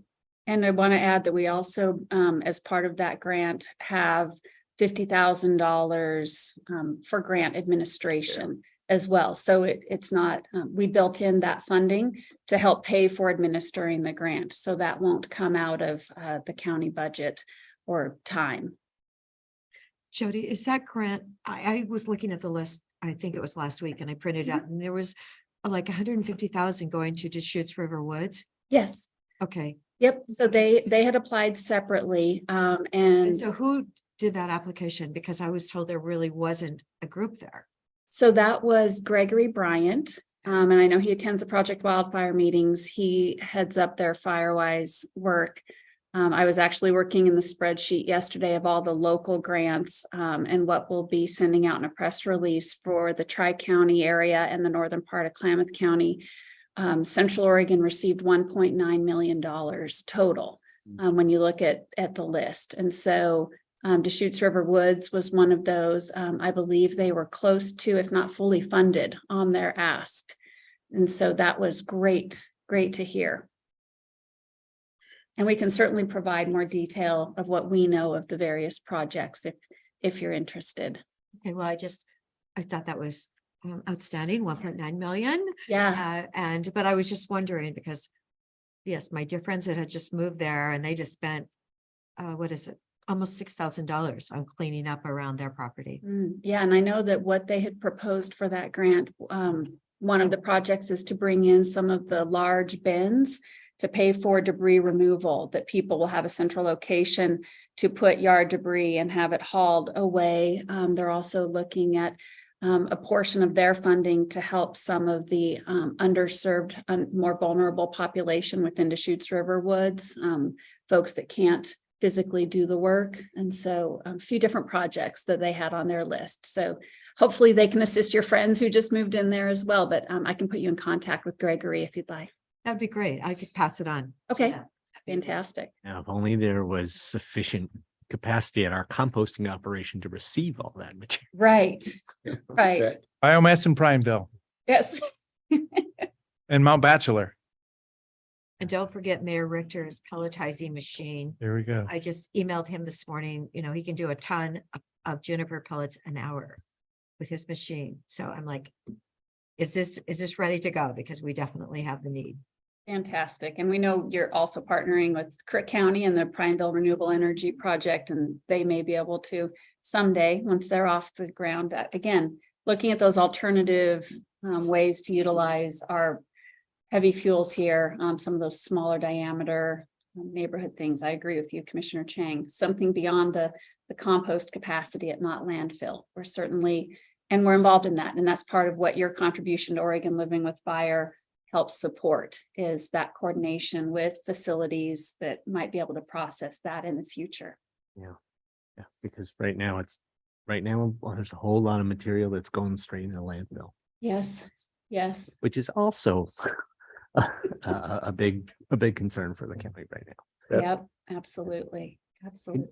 Can I just confirm? So this Oregon State Fire Marshal program that this $1.9 million comes through, this is one of the pieces of Senate Bill 762. Yes, it was Senate Bill 762. And so Deschutes County, our application that Jennifer submitted was for $500,000. So that's what'll come to Deschutes County. The 1.9 covers everything from rural fire protection associations in Jefferson County down to Chemolt and Gilcrest and the fire associations down there, Walker Range. So that 1.9 encompasses the whole area, but specific to Deschutes County. And then as Commissioner Dare alluded to, there's some smaller projects, neighborhood level submissions that also got funded. Great, thank And you. I think Commissioner, you probably, a couple of weeks ago, there was a news release about a variety of fire districts and municipalities that received, fire trucks, engines, water handling apparatus. That was also part of Oregon State Fire Marshal, another part component of 762. Yeah. Yeah, so it's a one-time award that people will use, not something in perpetuity. But we're still tracking down funding opportunities for other projects. And it's important to us from a legislative advocacy perspective, because, a lot of the public attention media around 762 in the last year has all been about the maps, the hazard maps. And it's extremely important for us all to remember that 762 delivered for Deschutes County on a number of fronts. The over $6 billion that came in through the landscape resiliency program, these funds and others, as well as, overall increased fire suppression capacity. So as some of these one-time investments out of Senate Bill 762 fade into the rear view mirror, it'll be really important for us to as we're talking about renewing pieces of Senate Bill 62, not to throw out the baby with the bathwater. I would, and it brings up a good point that it's important for the elected officials and certainly the county to understand that one of the reasons that we were successful for this particular award and previous is the systems we have in place here. Project Wildfire, Fire Free, the collaboratives, the Joint Chiefs, all of those things. So we were able, and I say we, Jen did a great job of explaining how the funding would fit into the systems we have in place. The lottery grants, the commissioners have been with for a couple, 3 years, Fire Free, all of those things. So it was easy for State Fire Marshal, the people deciding to see how that money could influence and could sustain that system. That wasn't even though it perhaps was a one and done, the important thing is that it would fit right into the system that we have in place in Deschutes County and, across Central Oregon. And of course, Oregon Limit Fire is part of that. So it's important that, and each of you and certainly your predecessors have been important to support that. From everything from the landfill to Project Wildfire, Commissioner Dare sits on that committee, Commissioner DeBone on Oregon Limit Fire, Commissioner Chang, you're busy with a number of those things, but without that support, we wouldn't have a system to be able to receive the kind of thing. So it's important to recognize the efforts that's gone on. So. And it's important to remind the state legislators who represent us in this region that every time a community wildfire resiliency funding program gets created, we receive a disproportionate share of the funds here in our community. So there's good reasons to pay attention to that legislation. We're talking $33,000 for the next 5 years. Nick, do you have a feel? Is this a general fund or is this out of some of our SRS or PILT or what are we? I don't remember specifically. It is general fund. General fund. Okay, there it is. Thumbs up in the back. So just, confirming. So this will be scheduled in as a 5-year commitment for the great work that's being done, as I say, and it's all about defensible space, resiliency to fire. We live in a fire adapted community. I mean, it's natural on the landscape here, so we shouldn't be scared of it unless it is that big event. But I mean, we should be managing it at all times. Well, the other part of the story that probably no one wants to discuss is the fact that insurance companies are really looking at fire prone areas. And it makes it really challenging when you've been told you're canceled or your policy goes, doubles. So what we can do to help, keep people as safe as possible, I think it's really important. Thank you. So is there a motion? I'll move approval of chair signature of document number 2023-418, an amendment to the memorandum of understanding with Oregon Living with Fire. I'll second. Great. And then we'll acknowledge our partnership, Crook, Jefferson, and Klamath counties also. So there's we know the commissioners from there and citizens in each one of those communities also. So it's going to be good for everybody. Any other discussion? Seeing none, Commissioner Chang? Yes. Commissioner Dare? Yes. And chair votes yes. Thank you. Thank you.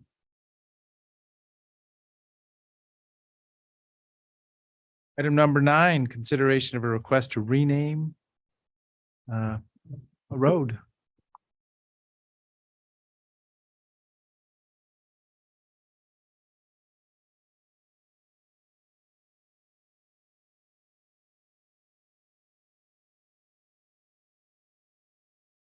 Good morning, Commissioners. For the record, my name is Audrey Stewart, and I'm an Associate Planner with the Community Development Department.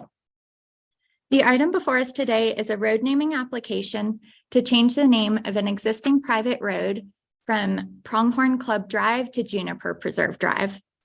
The subject road extends north from Powell Butte Highway for approximately 4 miles. The majority of this road runs through undeveloped land owned by BLM, and the north segment of the road runs through Pronghorn Destination Resort. 13 properties have frontage on this road, and the majority of those properties are owned by either BLM or by the Destination Resort. This road name application was initiated by an abutting property owner, Pronghorn Holdings LLC. No new development or expansion of the road is proposed at this time. Impacted property owners, various agencies, and emergency service providers were all mailed notice of the proposed name change. No comments were received from impacted property owners. Title 16 of Deschutes County Code outlines the criteria for road namings, and the proposed name of Juniper Preserve Drive was found to meet these requirements.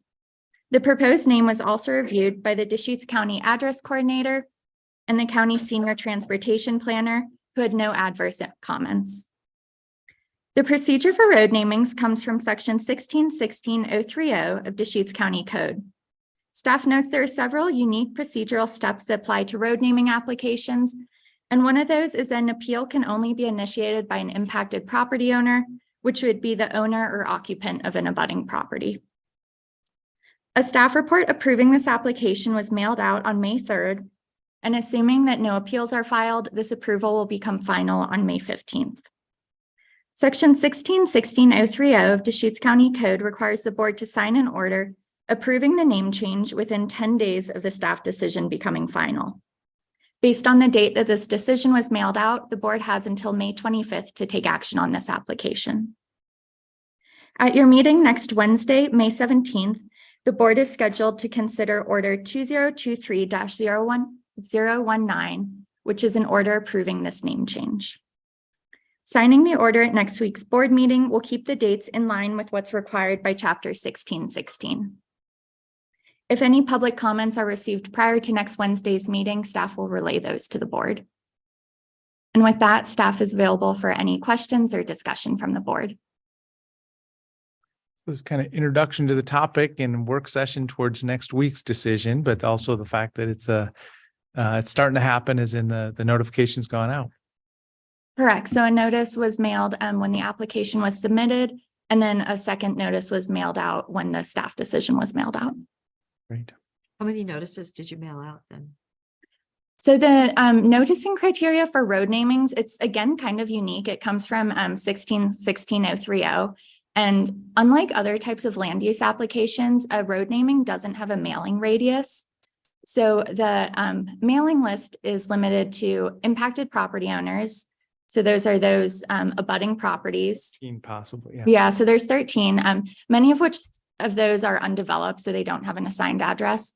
And then there's, with road namings though, there's quite a number of agencies that get noticed. So everything from like the school districts to 911, fire districts. So I would say road namings in that way are a little unique, and that the number of property owners that get noticed is smaller, but the number of agencies and service providers is probably longer. Thank you. Yeah. So you described kind of where which property owners or which properties notice was sent to. Do you have or can you give me a sense of how many of those are actually built and occupied properties at this point and how many are vacant? Yeah, that's an excellent question. So two of the properties, and they're quite large, they're owned by BLM. So they don't have an assigned address, they're undeveloped. There are 4 private residential lots that abut this road, but they all are still undeveloped. And so they're all owned still by Pronghorn Estates LLC. So they don't have addresses assigned yet. And then there's about 7 lots within the destination resort that have frontage on this road. And those are all things such as like golf courses, common space, the community center. So those are either owned by the destination resort or a community association. So really, it's a relatively small number of more institutional entities that. Yeah, this one's Dealing. exactly. This one's really interesting in that even though there's these 13 abutting properties, it really boils down to 2 ownership types, which is BLM and the destination resort. Thank you. And if they don't have a problem with it, or if they're the ones who are asking for this, then that works. Correct. Thank you. Any other questions? Nick? Thank you, Chair DeBonne. Just the comment for the record is so we don't forget is when the destination resort reaches 50% build out, there will be a secondary road built to Redmond. That is a requirement. I'm assuming that the community development department is continuing to track that, and perhaps that road will continue this same name at that time. But just for our collective memory, for fire, for evacuation, for access to the resort, that'll be a big road extension at that time. Correct. Will that road go out to the north or straight west, or? I recall it goes north to the city of Redmond. I don't recall exactly where it is, but just so institutional memory serves me well, that's still on the radar Okay. for everybody involved. Thank you. Well, Nice to know. well, and that to follow up on that, I mean, if there's a route that's already on a piece of paper, that'd be interesting to see. Could you look into that for us? Or is it to be determined? I guess that's the question. Is it to be determined, or is it already a known route? I'll follow up with more information. What Mr.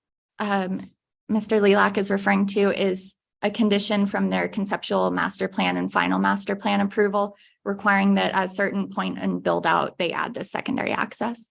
But yeah, as I say, the question would be, is it a known specific route or is it not? That'd be I'll interesting to have learn. follow up, yeah. Okay.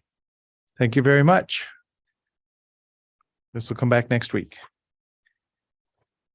All set. Thank you. Item number 10, resolution allocating contingency within video lottery grant program.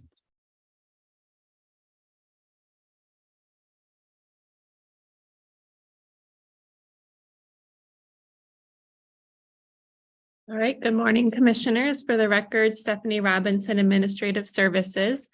I'm here this morning requesting consideration and approval of Resolution 2023-023 to increase appropriations within the 2022-2023 budget. This is specific to the Video Lottery Fund. So in April 2022, for the FY23 budget, the Commissioners reviewed anticipated revenue from the county's video lottery proceeds for the upcoming fiscal year and developed an expenditure plan. Due to the timing of our budget process, typically staff estimates the coming year's expenditures from video lottery before the board finalizes their allocations. So in FY23, it appears the original staff estimates for expenditures were not updated once the board finalized their expenditure plan. So this resolution includes that adjustment. And then it also includes 3 additional projects and priorities that have been identified over the past couple months. The Ready Event Scholarship, core fundraising, event sponsorship, and then the adjustment to discretionary grant fundraising activities. So the total adjustment for this resolution is $36,675. Great. So this is kind of our housekeeping for the annual fiscal on the lottery dollar fund. Their motion. Yes, so I just had, so Stephanie, that 26,100, that was just a carryover that wasn't quite allocated for, is that what you're saying? Yeah, the budget in Munis was not updated to reflect the number after the commissioners made their allocations. I will say, as I've been working on the FY24 budget, that has been updated for this year, but also I was more so going off the allocation spreadsheet. So like the beginning net working capital for next year already includes, like I was anticipating that amount. Thank you. So move approval of resolution number 2023-023, allocating 36,675 of contingency within video lottery to grant programs in the video lottery fund. Second. Any other discussion? Seeing none, Commissioner Dare, Yes. Commissioner Chang, Yes. and Chair votes yes. All right, Thank and then you. I have one last acknowledgement for the record. So going back to our discretionary grant funding, Commissioner Chang has allocated his remaining discretionary grant balance of $2,000 to Neighbor Impacts Housing Stabilization Barrier Busters Program. Great. And exciting. have we received the proposal yet? Yep. And now that this resolution has been approved, I'll work on getting them their grant award. Wonderful. Okay, good to hear. Thank you. Thank you. And I'm still at zero, right? We're at zero. Still at zero. We don't have to worry about the carryover. Item number 11, deliberations for a plan amendment and zone change. On Neff Road between and Highway 20.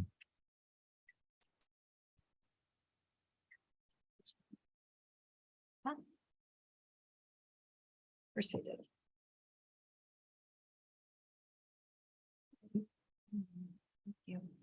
Here just went through out there. I don't see him now. What are you doing? Thank you very 5 much. years. Thank you.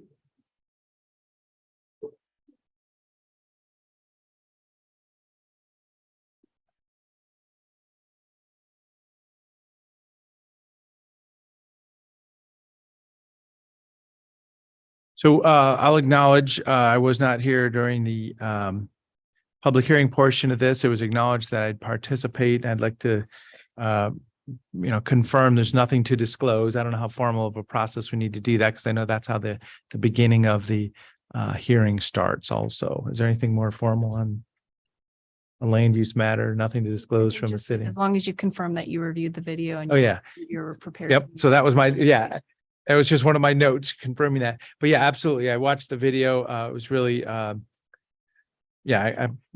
did watch the video and we'll work on our deliberations right now. So. All right. Well, good morning, commissioners. For the record, my name is Nathaniel Miller. I'm associate planner with the Planning Division. Today, the board is tasked with determining if a proposed plan amendment and zone change will comply with the Deschutes County Code and the Deschutes County Comprehensive Plan. The file reference for the application is 247-22-000-313-ZC and 314-PA. He's got that memorized. I saw, yeah. I do. I've done this before. Yep. So a brief summary of the recent timeline. A public hearing was conducted by a hearings officer on November 15th of 2022. On December 15th, the hearings officer issued a recommendation of approval for the proposed plan amendment and zone change. On April 5th of 2023, the board held a public hearing to receive additional testimony on the applications. During the hearing, the applicant's legal representation provided testimony on the proposal. 2 members of the public also provided testimony in opposition. At the proceedings, the applicant agreed to an open record period of a 7-day new evidence and testimony phase, 7-day rebuttal phase. The applicant also agreed to waive the applicant's final legal argument. So the 2-week open record period closed at 4 p.m. on April 19th. As a result of the testimony received at the public hearing, and the testimony in the record, there are 4 key issues that require the board's direction. These are listed in the decision matrix, which is included in today's agenda packet. For reference, the 150-day clock is not applicable for a plan amendment and zone change application. So moving forward in today's deliberation, the board will determine if the applications meet the relevant criteria and, if appropriate, vote to deny or approve the subject applications. If the board is ready, we can discuss the decision matrix at the end of the memo. Any questions? Are you ready to proceed? Ready to proceed? Yes, ready. Okay. Okay, so starting with issue area number 1, does the subject property constitute agricultural land as defined by OAR 660-033-0020 sub A? So this is specific to soil classifications and agricultural lands being defined as those soils which are classified as 1 through 6. So this oppositional comment that we received asserted that there's also usable soil in the tract despite the bad soils. So there are other ag uses that are potentially there that are there. The hearings officer found that the property does not constitute agricultural land under Goal 3 based upon the soil report that was provided by Andy Gallinger, and staff agrees with the hearings officer on this point.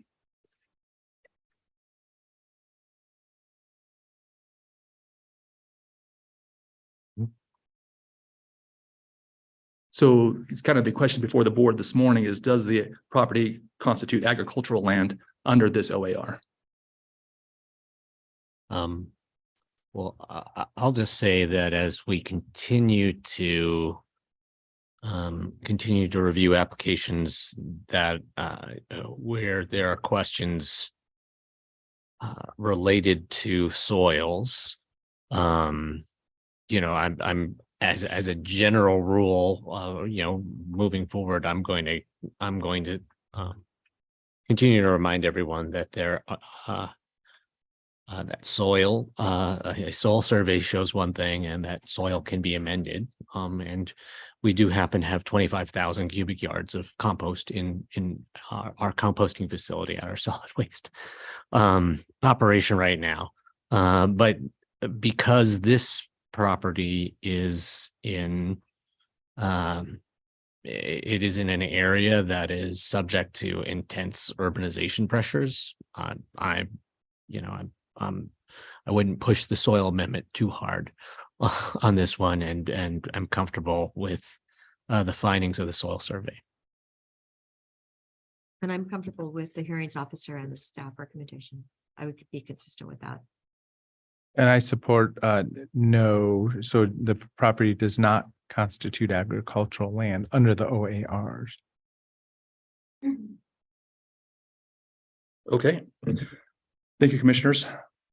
Issue area number 2, whether the soil study provided by the applicant is sufficient to demonstrate the subject property consists of predominantly unproductive soils being classified as 7 or 8. And the reason why this issue area made the matrix is because we have an oppositional comment that asserts that an independent soil study is needed. And so the Planning Division standard operating procedure is to accept the soil study that's submitted by the applicant in the application materials. And the hearings officer also ruled that this is sufficient as well. Repeat my soil comments and I'll acknowledge, having the certified soil study as part of the application does support the application. So I'll get to yes on does it show the predominantly class 7 and 8 soils? And I'll agree with that. Yes. Thank you, commissioners. Issue area number 3, proximity to Bend urban growth boundary and the impact of the subject and amendment zone change on future UGB expansions. And again, this issue area was raised by oppositional comment asserting that converting EFU zone properties to MUA 10 zone properties is inefficient and unsustainable. And it had to do, I think, more with kind of the speculation of this property being close to the urban services and that interface. So the hearings officer did not address it as a Goal 14 item because it's not within an urbanized area. Our local code allows for the conversion of these lands, which don't constitute agricultural lands, as being converted over into residential areas. well, wait, we got into an, I guess you could call it kind of broader than scope discussion at the hearing. And I will continue to assert that, I think it would be, I think it would be tragic for this area to be developed at MU, as MUA, one residence per 10 acres zoning.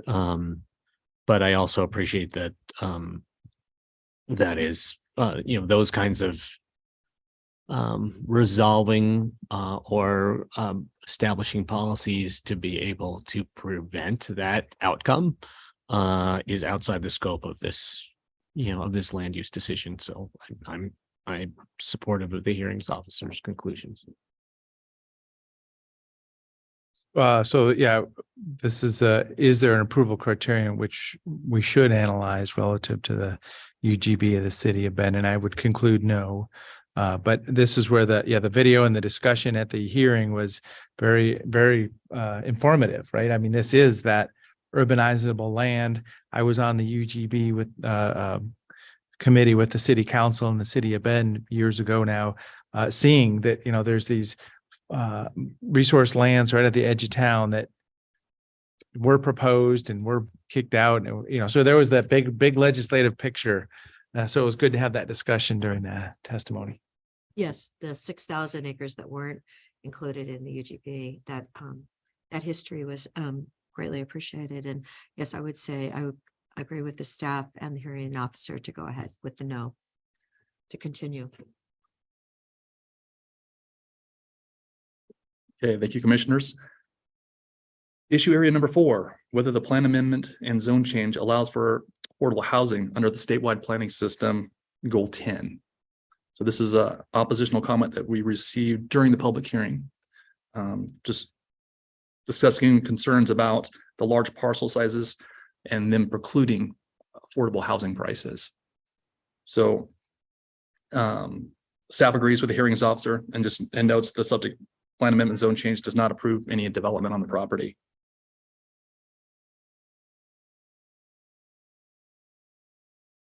So once again, is there an approval criterion which requires the board to analyze the housing affordability? I do support if there's more land available for development, it's going to be supportive of a free market system, which hopefully will find its balance. And so yeah, I would conclude no, that we can proceed. I'd concur with the no. Well,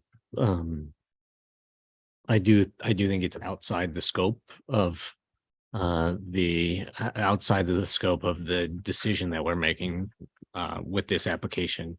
But I would also want to emphasize that if this property was developed at MUA 10 densities, I find it impossible to imagine that residences could be developed at affordable prices. So yeah, support the hearings officer's findings. Here we go. 1, 2, 3, 4. Yep, we've moved through all 4 issue areas. Thank you, commissioners. If it's appropriate, I think now would be a good time to vote on whether the board would like to deny or approve the application. So yeah, with that, the deliberations complete. Is there a motion? Is there a motion? Yeah.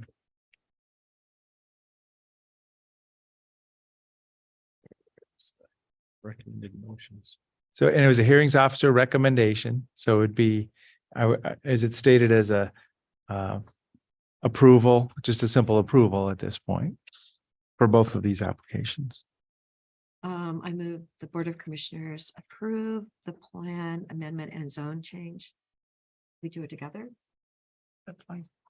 Files number 247-22-000-313-ZC 314-PA for approximately 93 acres located east of Bend between Knapp and Highway 20. Second. Any other discussion? Seeing none, Commissioner Dare. Commissioner Chang. Yes. And chair votes yes. Okay, here we go. Thank you, commissioners. Process complete. Now, Thank you I very mean, much. now that the decision is made, I do want to I would love to ask Will again to come and report on what the discussions with the city of He's in Bend the room. are revealing for us. Good morning, Commissioner Chang, and commissioners generally.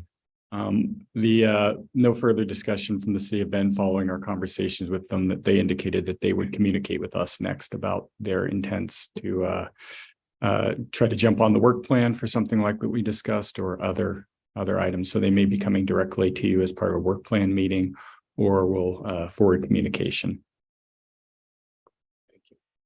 So we're in the space of waiting for them to communicate. We'll definitely let you know if we hear anything.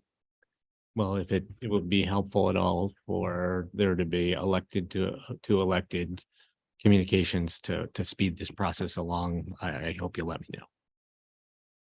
Yeah, thank you. Would you like us to facilitate those communications? Maybe a joint meeting with the City Council of Bend.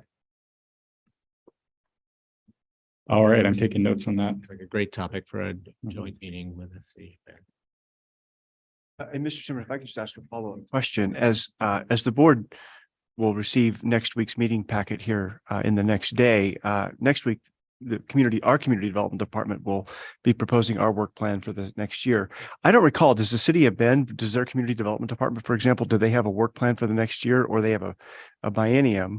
I'm not sure if perhaps they have a work plan that might identify this project or not. And I know what we often do is we often circulate our community development department, and specifically our planning division's work plan for feedback and input, contributions from all the cities, as well as stakeholder organizations, residents, everybody. And I'm not sure if they have solicited feedback from us or not, but that could be another avenue to explore whether it's on their radar. And not looking for a response now, but just curious. Yeah, that'd be great to know that. Yeah, notes taken, and I'll follow up. Thank you. The one other thing I would say is during the hearing on this application, members of the team for the applicant, kind of explained to us how it was in the property owner's economic best interest long term to hold these lands for future urbanization. And I 100% agree. I think that economically that makes sense. But as long as there's no policy to kind of hold these lands for that purpose, there's the possibility that something economically distressing or stressful happens to this property owner, and they need to make short-term decisions that to recoup some of their investment that may not align with that long-term goal. And so that is the concern that is driving me in pushing for us to kind of get this figured out with the city of Bend. Just want everybody to know that. Okay, thank you so much. Thank you, commissioners. Thank you, Nathan. Thanks, Will. Thanks, Nathan. So at this time, other items, we're getting through our day here. Not too bad. In fact, yeah, beginning with our public testimony, it was about 45 minutes, but we've got right through the schedule. So other items. Commissioners, we have one, Jen Patterson's coming up. Good afternoon, commissioners. For the record, Jen Patterson, Strategic Initiatives Manager, coming to you today to see, or on behalf of the Wolf Committee. As you know, you voted on the 4 appointments. The appointment letters have gone out. Next steps would be scheduling the kickoff meeting, and also determining if a commissioner or which commissioner would like to serve on that committee. So I'm just seeing if you want to discuss that today, or if I should come back to you at a later date and time to have that discussion. Any thoughts? And is there motivation to join, or? Sure. So you'd like to do it? Sure. I have the wolves right by my, in my neighborhood, so I think it might be appropriate. Maybe I'll be able to take pictures of them. I hope not. Do you want to do it? I would be interested, but my most important interest is that as this committee starts up, we make serious efforts to secure some of the dollars that are available for prevention activities. So if my fellow commissioners are interested in advocating for, championing that, kind of ensuring that that happens, I'm also, it doesn't have to be me. I just, the reason I would want to be, I would want to serve is to ensure that goal is pursued. Well, and I support that goal, and that would be from our Board of Commissioners, making sure that funding that's being talked about at the state level is allocated appropriately to Deschutes County. So I do see that as kind of a separate effort. But that takes, it's not a passive process of receiving funds. It is an active process of bringing the community together in support of proactive prevention activities and ensuring that there are proposals submitted for those activities. We are all very well practiced at the passive process of receiving funds for things that are kind of prescribed from above, but this would take an active convening of interests and kind of bringing people together in a concerted way. Well, I do believe the Capital Press had some enormous articles on prevention activities that I was just reading this last week. I think there I was seeing Great article. Yeah, in a couple different spots. And I did get Deschutes County on the list for damages for the elk and deer that I see in different parts of our county. So it all flows together. I don't think that they're the same. Well, it is the same if the elk start getting killed by the wolves. It will, it'll be just something else that we'll see with the numbers of elk that we've had growing in my region. The prevention activities, the prevention funds are available for prevention of wolf depredation on livestock. I'm very well aware of that. Thank you. Do you want to be on the committee, or are you comfortable with Commissioner Dare on the committee? I guess I would throw my hat into the ring as well. So then, yeah, and I'm not quite interested. I mean, I'll follow the topic, but I mean, I'm happy with somebody else doing it, so. And I mean, any other thoughts here? So no. And it's the same situation. This will be one commissioner at the table officially if there's a vote, but multiple commissioners could show up to any meeting, I'm sure. Of course. It's always a public meeting anyways. That it is. As I say, I'm not too opinionated about this one. Be happy to flip a coin. Yeah, if you want to do something, give him a chance on this one, Commissioner Dare. I gave a chance. Let's see. Not pick the fruit. Yeah, sure. Flip a coin, Jen. I don't have There you a coin go. on me. Anyone have a coin on them? Oh, and I don't. There we go.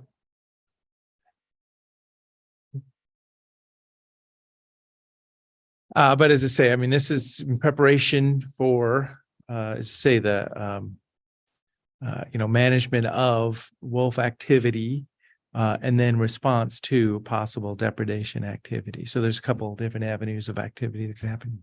She has a coin. This is a big moment today. Call it. Heads. So if it's heads, then Commissioner Dare. Is that correct? All in the, I would Oh, confirm. we should lay it out and write it down. I'm nervous flipping. All video recorded, so. It's tails. Okay. Yes. Remember, the mayor of Prairie City was a game of chance. It was a tied vote for the citizens that had voted for the mayor position. And I don't think it was flipping a coin. It was maybe pulling cards from a deck or It was a something. hat. Yeah, Okay. it happens once in a while. Coin flips are Okay. So as I say, we can all be involved with this. This is a new effort that's going on. Thank you for bringing it to us today. Great. So Commissioner Chang will be the official commissioner representing the committee. I'll move forward with scheduling the first meeting, and of course, we'll have it publicly noticed and put on all of your calendars. Thank you. Great. Thank you. Anything else, Nick? Nothing else. Commissioner Dare? Yes, I did attend the Fair Association meeting. The room was packed. I think it was like 86 days till the fair on Monday.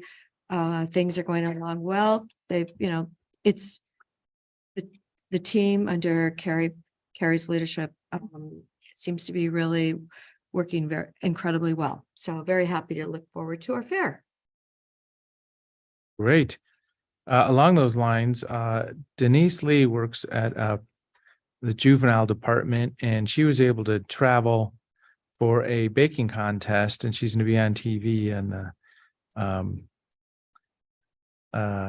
I forget the name of it now, but she's going to be on TV, but she's always been involved with the open class at the fair also. So maybe we'll take a look at that and see if we can get her some better coverage while she may be on TV in a baking competition from Deschutes County.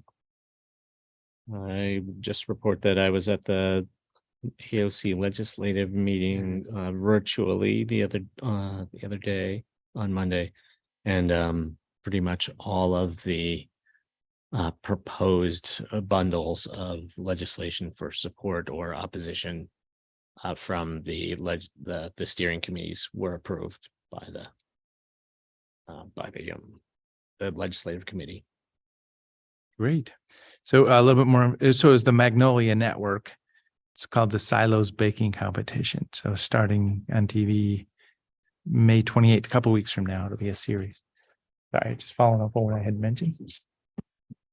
So a couple items from myself, COIC board meeting last week, and also the budget committee. The proposed budget was passed by the budget committee. So this is the pre-work done for the COIC board. I was able just to attend part of that, but the community members that participate in that had reviewed that budget. At the board meeting, we were able to have a good roundtable with the other city councilors and commissioners from the Tri-County area, kind of team building night. That was last Thursday. Monday, I was able to go to Salem also. So Eastern Oregon Counties Association, Judge Crawford was able to connect with the governor, and there was an invitation to have lunch. So I was able to sit down with the governor on Monday at lunchtime and share the information about our homeless issues and land use asks, the letters we had been sending. So it was just a moment, for her directly to hear about it. But I think the value was I was able to hand all the letters to Chris Werner. He's the deputy policy person in their office, and then connected with Taylor Smiley Wolf, which I'll be talking to her. So just really trying to get clear on what's the culture that we want to advocate in the state of Oregon for homeless issues and land use. Is it a possibility or not? So we've been advocating for land use at the perimeter of the cities to figure out what else is possible. Camping, supportive camping, safe parking, whatever we can do here. So I'm really trying to chase that down a little bit.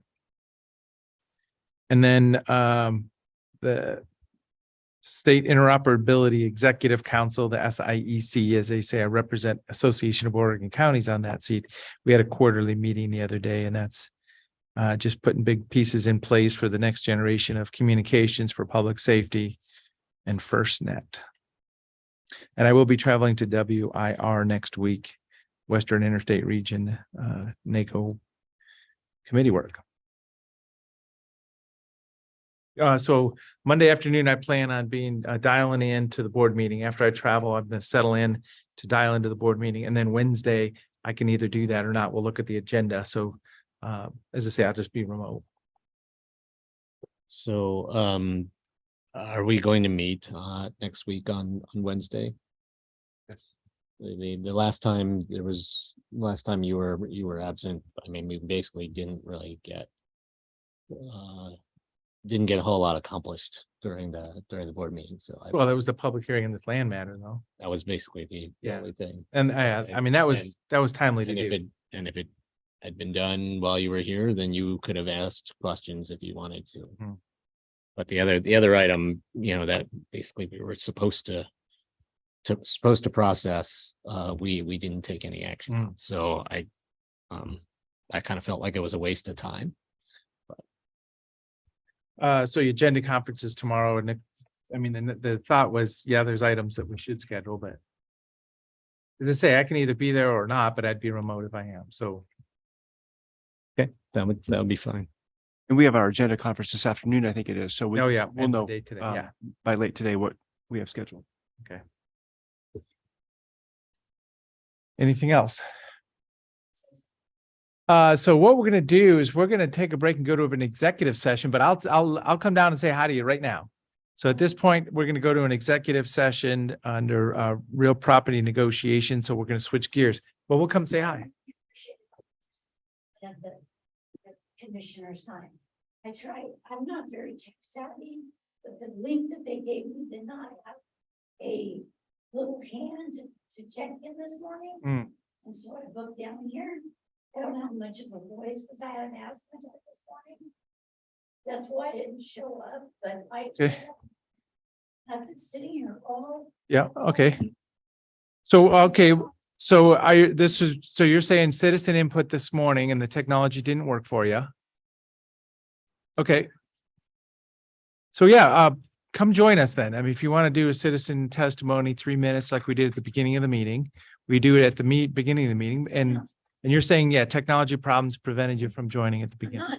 So please join us. Thank you. Understood. My name's Carrie. Okay. I live on Indian Summer Road and I am completely opposed to the canal piping.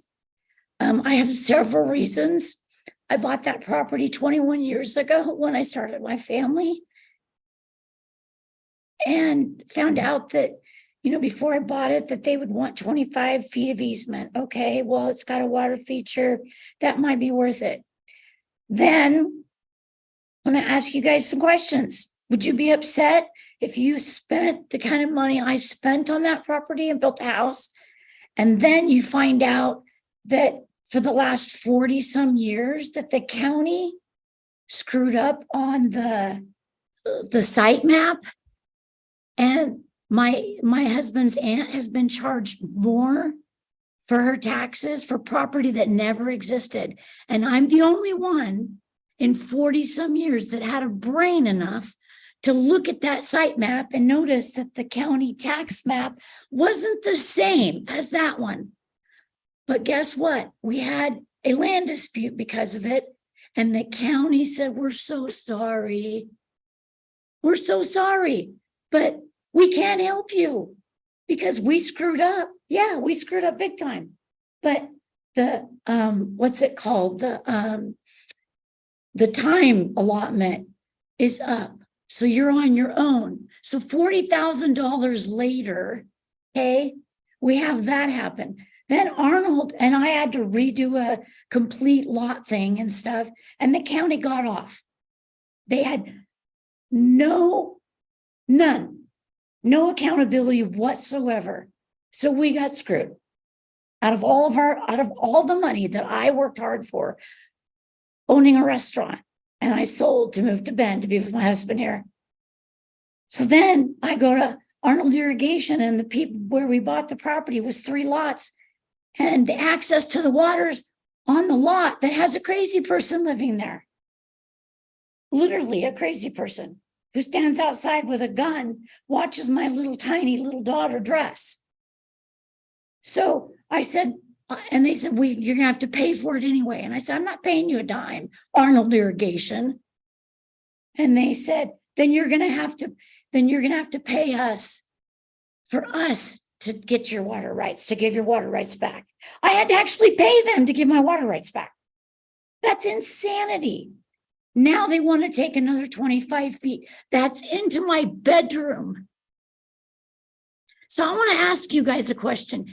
You know, this was a lovely meeting, but I really feel like you guys spent more time and more love to the people who shoveled than the people I heard this morning on the Zoom. I've talked to you. I have emailed you. I voted for you guys. Protect us, protect our rights, protect our homes. I want to ask you a question. Do you guys really give a rat?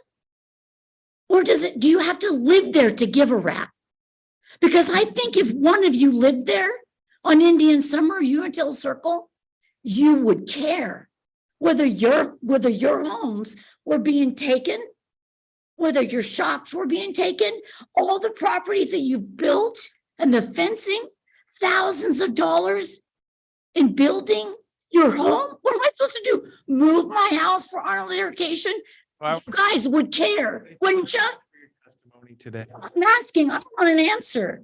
Would you guys care?